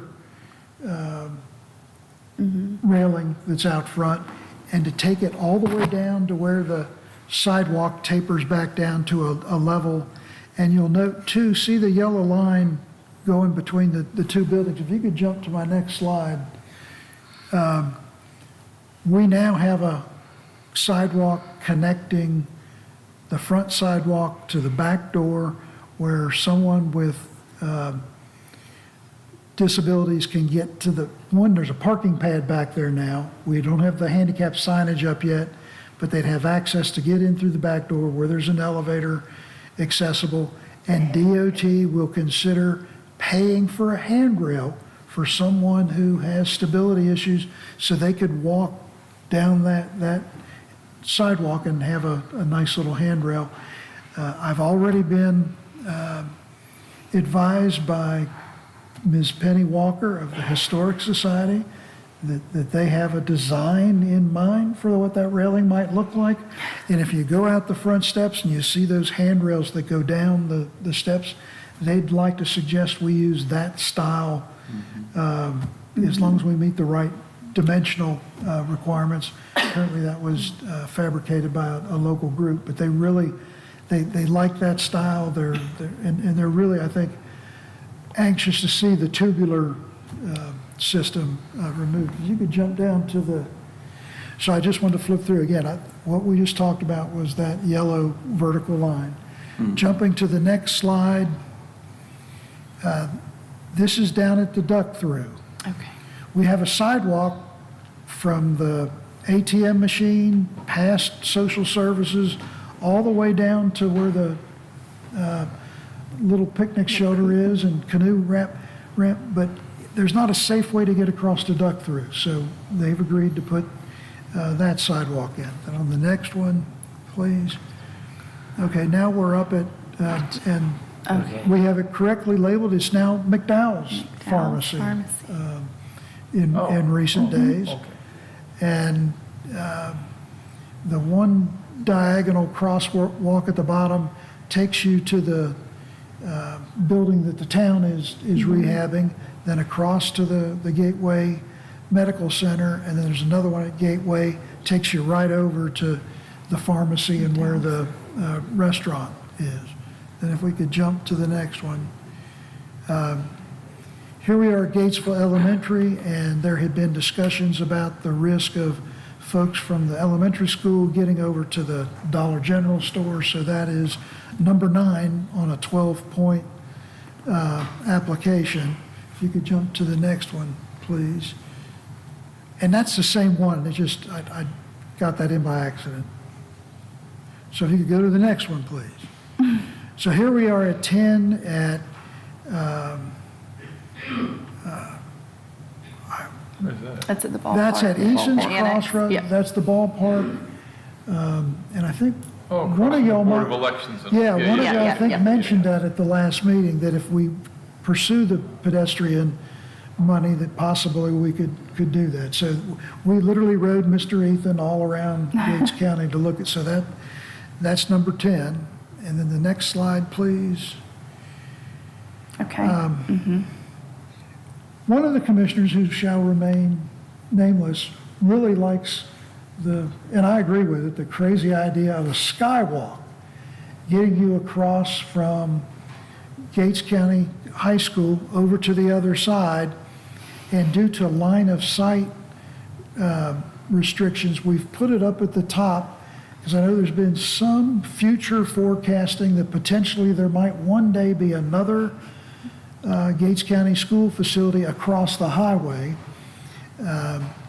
And the other one is down at Sony Lane. Now, we know we're looking to do a turn lane, but in the meantime, if we could get some safety markings for the, That one's the most critical to me. I Before you agree. got to that, I was thinking of that very location. We had the football games and all recently, people coming. agree. And when those lots get full, they park over in the SCU. Kids are going across in the dark, running to the Chinese restaurant. And I've seen more than one time where cars are screeching. it's dangerous. Well, Yeah, I think that's a I good got one more slide on that. It's really hard to find a skywalk. Oh. And again, the one at the bottom right is probably a no-go if it's steps. We've got to get away from steps for folks that have challenges with walking. I like the curlicue in the upper left. These are just what I could find through a Google search. We checked with Ethan to see if this would be feasible.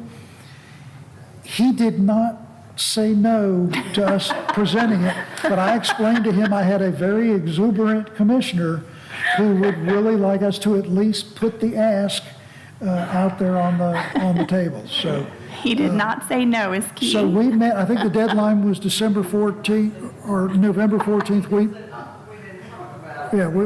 met the deadline. Okay.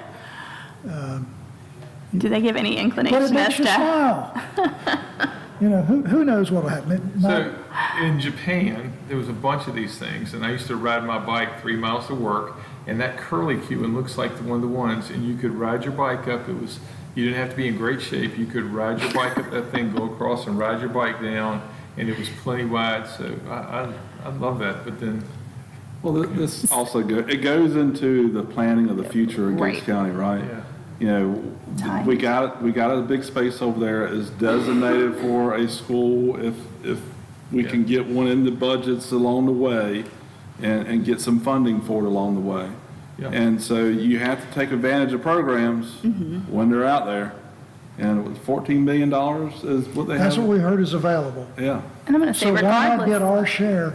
And we actually, And actually, they had we had a board meeting today, actually, a little Zoom call, and it seems like Gates County was out in front. And realistically, even if the school concept doesn't happen, it will be built up over there in some form or fashion. So Yeah. having an opportunity to tie the two sides together that are going to be so active would be ideal regardless of a school or not. what kind of lead time is this? I mean, Yeah. I don't know. Long time. that's what I was going to say. This is like 10 years out, but that's okay. But I'm hoping the crosswalks can happen much sooner, and I Oh, yeah. think the more we become vocal on that, the better chance we'll have. It's going to be in the news there. So I'll let it out. I hate to say it's going to. Somebody's going to get hit there. Yeah. If we could jump to the next slide. I think this is November 4th at the intersection of Highway 158 and NC Correct. 32. It was a situation where a contractor putting in fiber went through an 8-inch line.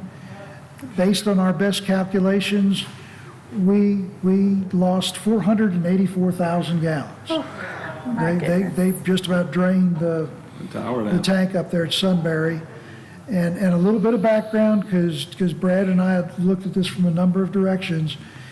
Yes, the contractor put in the locator ticket 2 weeks before this occurred. Well, in the subsequent 2 weeks, we had a lot of weather, including rain. The lines disappeared that we put down. The day they hit that pipe, they had called and said, "Oh, can you go out and freshen up your lines?"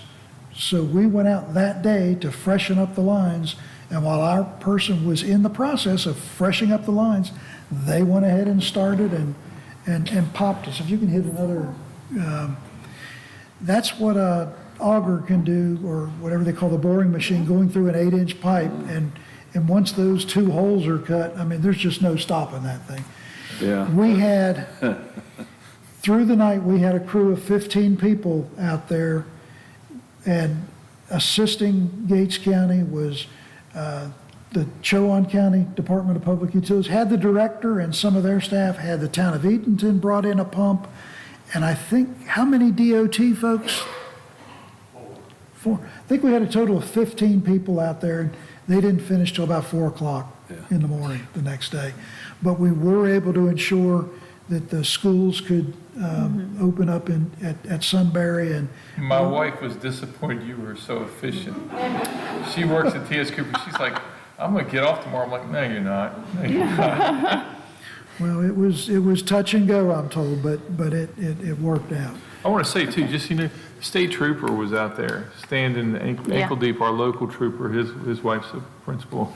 And Yeah. Trooper Williams was out there ankle deep in the water, directing people, keeping the traffic flowing and all. It was pretty incredible, standing there and just suffering along, and saw the crew working or whatever. I drove through there once or twice. I didn't drive fast at all to spray anybody. I drove slow. But it was pretty impressive how much water was up there. It was within 6 inches of going to the door of the gas station when it first happened. When I was going by there. It was It close. was crazy. Yeah. It was close.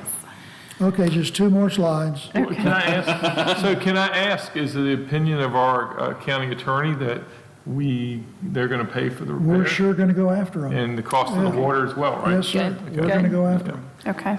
Are we going to ask for Edenton and Chowan for their cost that they spent, to reimburse them for that as well. We hadn't gotten that far in it, but I'd I'm just say, sure. since they took the time to do it, it'd be nice if we could. Yeah. Oh, goodness. I just had to throw some That's Halloween great. shots up, and you may or may not recognize any familiar faces. The sheriff told me we had close to 700 trick-or-treaters. It was a big night. And then, last but not least, if you'd hit the last one, that was an impressive machine coming through That's downtown the other day, and he had the whole road. Yeah. Yeah. And that's what it's all about. Yeah. That is our industry. Yeah, that is Yes, our that industry is in our- Gates County. That is who we are. Don't forget the loggers. Loggers are big too. True. I hear them every day. Okay. That's all I have. All right, well, thank you, sir. I'm going to move down for commissioner updates. Work this way earlier, we'll work back this way. So start with Commissioner Forsyth. Oh, okay. We have our Albemarle Commission tomorrow night. I was just going to say that the group's been very active, the whole workforce development stuff. They offer an awful lot. They have right now, I can't remember the name of the terminology, I forgot my book, the program for trying to do home repairs. It's kicked off, I think it's going each month, the start of the month, it's like the 1st through 10th to apply for the month. And the group there, the gentleman that leads the program, he's an ex-contractor, worked for many years doing that. He's now running the program, very good at this, and we should make sure we encourage anybody that we know that's financially in need. I can't remember the threshold, it's something pretty small. I think it's maybe if your household income's less than $50,000 a year, you could potentially get urgent repairs for your homes. I think that's a great program. And the other thing too is I try to periodically grab and post the jobs listings. They do a whole lot of jobs listings through there. And unfortunately, there's not as many here for Gates County as others, but there's lots in the communities around us. And I think as our guest speaker spoke about tonight, a lot of people commute out of here. I think it was something on the order of numbers I looked at last year, something like 2,900 people commute out of the county for jobs daily. And so they're doing all they can. I appreciate what the Albemarle Commission does. There's a whole host of other stuff that is really going, and I'll try and do better. It's tough to go to the meeting the night after our commissioners meeting and then take notes and then forget to bring them in here. I apologize for that, but it's a great group. Ethan, the transportation guy, he's relatively new, but he is a he's on board. Kickstarter. He's really on board and engaging the transportation folks on Gates County. Anytime I ask him a question on the side, he really knows what's going on. But I also want to point out that we also have another individual, Mr. Brian Silvers, who sits on the board as an at-large member as well. And he also is coordinating our Mill Pond lights and stuff, helping with that. So he's been very valuable as well and represents the county very well. So that's all I've got. Commissioner Roundtree.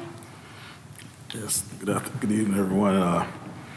First, I want to thank Secretary of State Elaine Marshall for taking the invitation to come to Gates County and present her initiative, Rural Rise NC, to the small businesses in the area. Very impactful.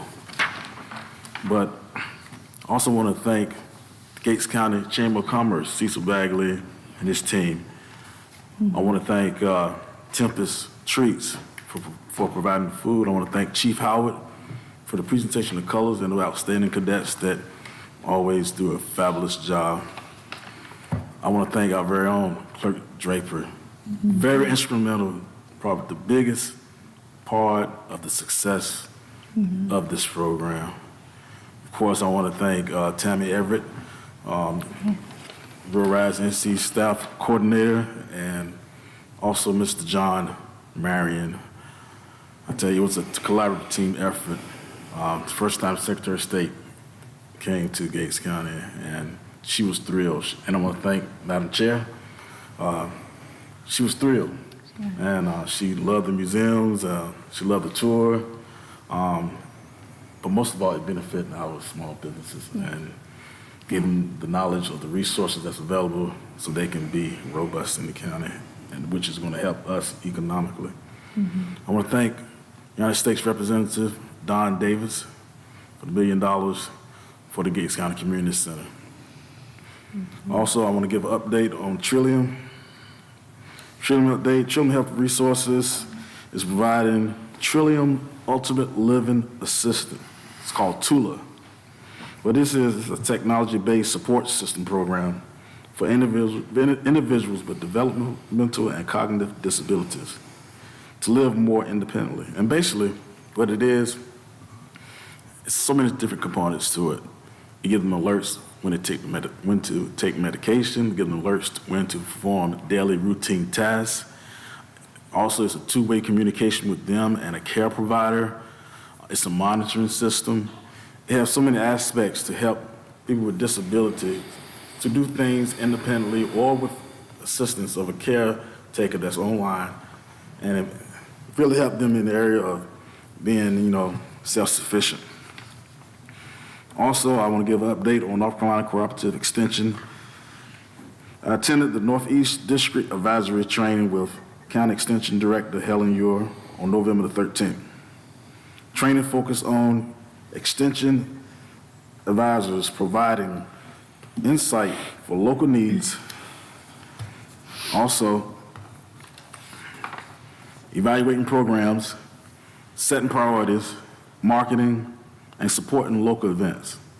As an advocate, we must educate local leaders and legislators, seek state and federal funding, establish relationships with policymakers, encourage community engagement, and organize advocacy efforts. And it was a great experience. Like I said, it was a district meeting. I learned a lot with my first district meeting. I'm on the advisory council.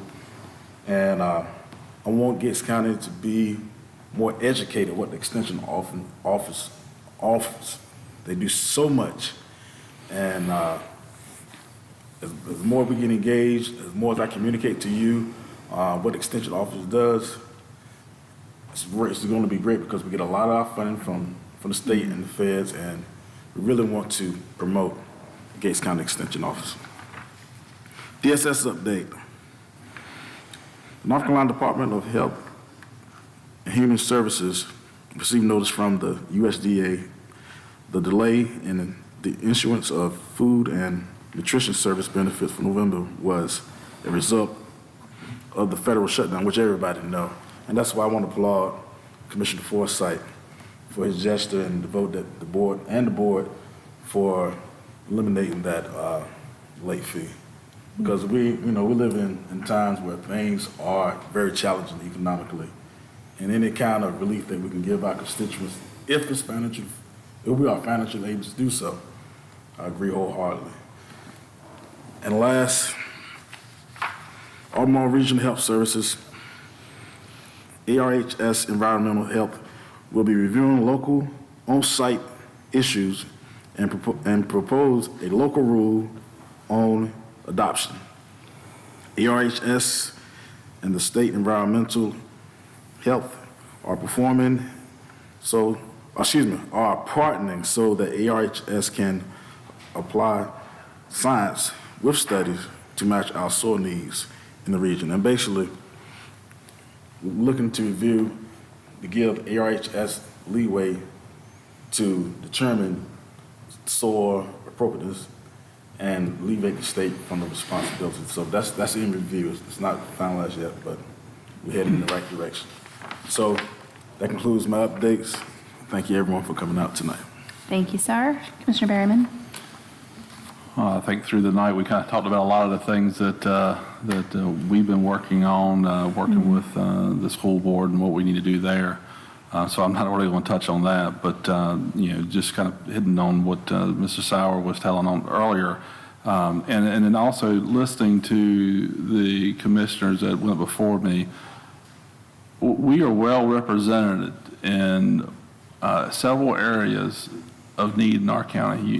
You have the Albemarle Commission, the healthcare side of things. Ms. Emily takes care of the safety for the county and sits on those type of boards. With myself, I'm dealing more on the infrastructure and transportation side of things in the county. It just shows how important it is that we are active on these type of boards, because we are bringing resources back to Gates County. And so, for us to grow economically, it's going to take additional infrastructure for Gates County, which, there's money available at times, and we just got to make sure that we stay engaged, so when that money does come available, we can reach out, show them what the plan is. That's why it's so important that we have this plan that we've been working on together for a while now, and we have a pretty strong board where we work together, bounce ideas off of one another, and we have a plan that we're starting to put in motion.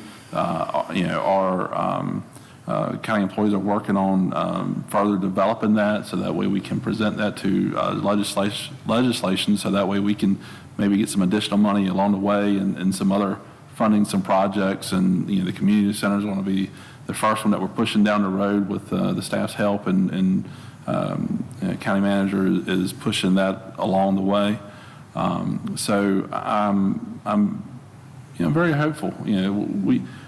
One of the big things that when you talk to businesses that they need high-speed internet. Well, we got a lot of that. Mm-hmm. We need water, which we got to still develop. We're working on that. We got plenty of money that the state gave us to work on that, and there's probably some other places that needs to be upgraded with line size and those type of things like that.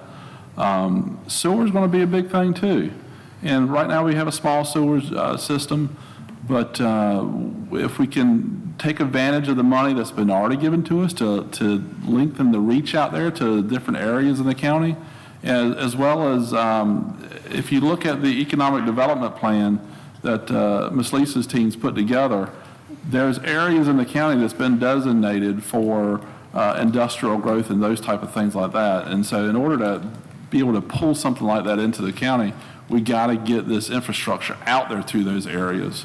And so as we can get the money to do that, that's what we need to do is be able to continue to lengthen the spread of our utilities and infrastructure in the county. And infrastructure also includes school buildings and those type of things like that. And if we can get the funding for it and upgrade school buildings and things, we should be able to do that. So we're going to continue to work on that. I'm going to continue to work on that as time goes, and we'll go from there. Thank you, sir. And I'll say Commissioner Roundtree had a... Yes, I forgot to thank Dominique Ross, Wavy TV 10, for covering Honorable Secretary of State, Elaine Marshall. And also, I wanted to thank the College of the Albemarle Small Business Association Center for their input today. Very vital in the process for Rural Rise NC. Thank you. Thank you, sirs. So I'm just going to agree, it was incredible to have Secretary Marshall here. Thank Commissioner Roundtree for setting that up. And just give huge kudos. This is something we heard from Secretary Marshall's team and from her herself, that our clerk is one of a kind. I believe were the words that were said to me by one, stated that she went above and beyond, and that they work with counties across the state, and that she is an outlier in a very good way. So just wanted to acknowledge her in that. Dates coming up, December 1st, be looking for a notice. We're going to have the offices closed for a couple hours midday while we serve our staff an appreciation. We as the County Commissioner Board serve our staff and just an appreciation luncheon. December 4th at the Mill Pond, there's going to be a viewing of a documentary, Rising Above Helene. This documentary is put on by 100 Strong Productions, which is a production division within the North Carolina Association of County Commissioners, and it's highlighting Western North Carolina's fight back after Helene, and it's an incredibly touching documentary. They showed it at our conference in August. So we will have that. Doors open at 6 o'clock. Showing will be at 6:30 for the screening. December 13th, I already mentioned that, the Christmas parade coming up, 3 o'clock. I miss the big Christmas parades. I know that we used to have such big parades, or it felt big. Maybe I was just small. I don't know. But would love to see more participation in those. So there are applications out there for those that want to be a part. Lights at the Mill Ponds kick off after Thanksgiving. And with that, I do want to highlight some things. We've talked about some food insecurity issues, the different things with SNAP. That's not something you just bounce back from quickly.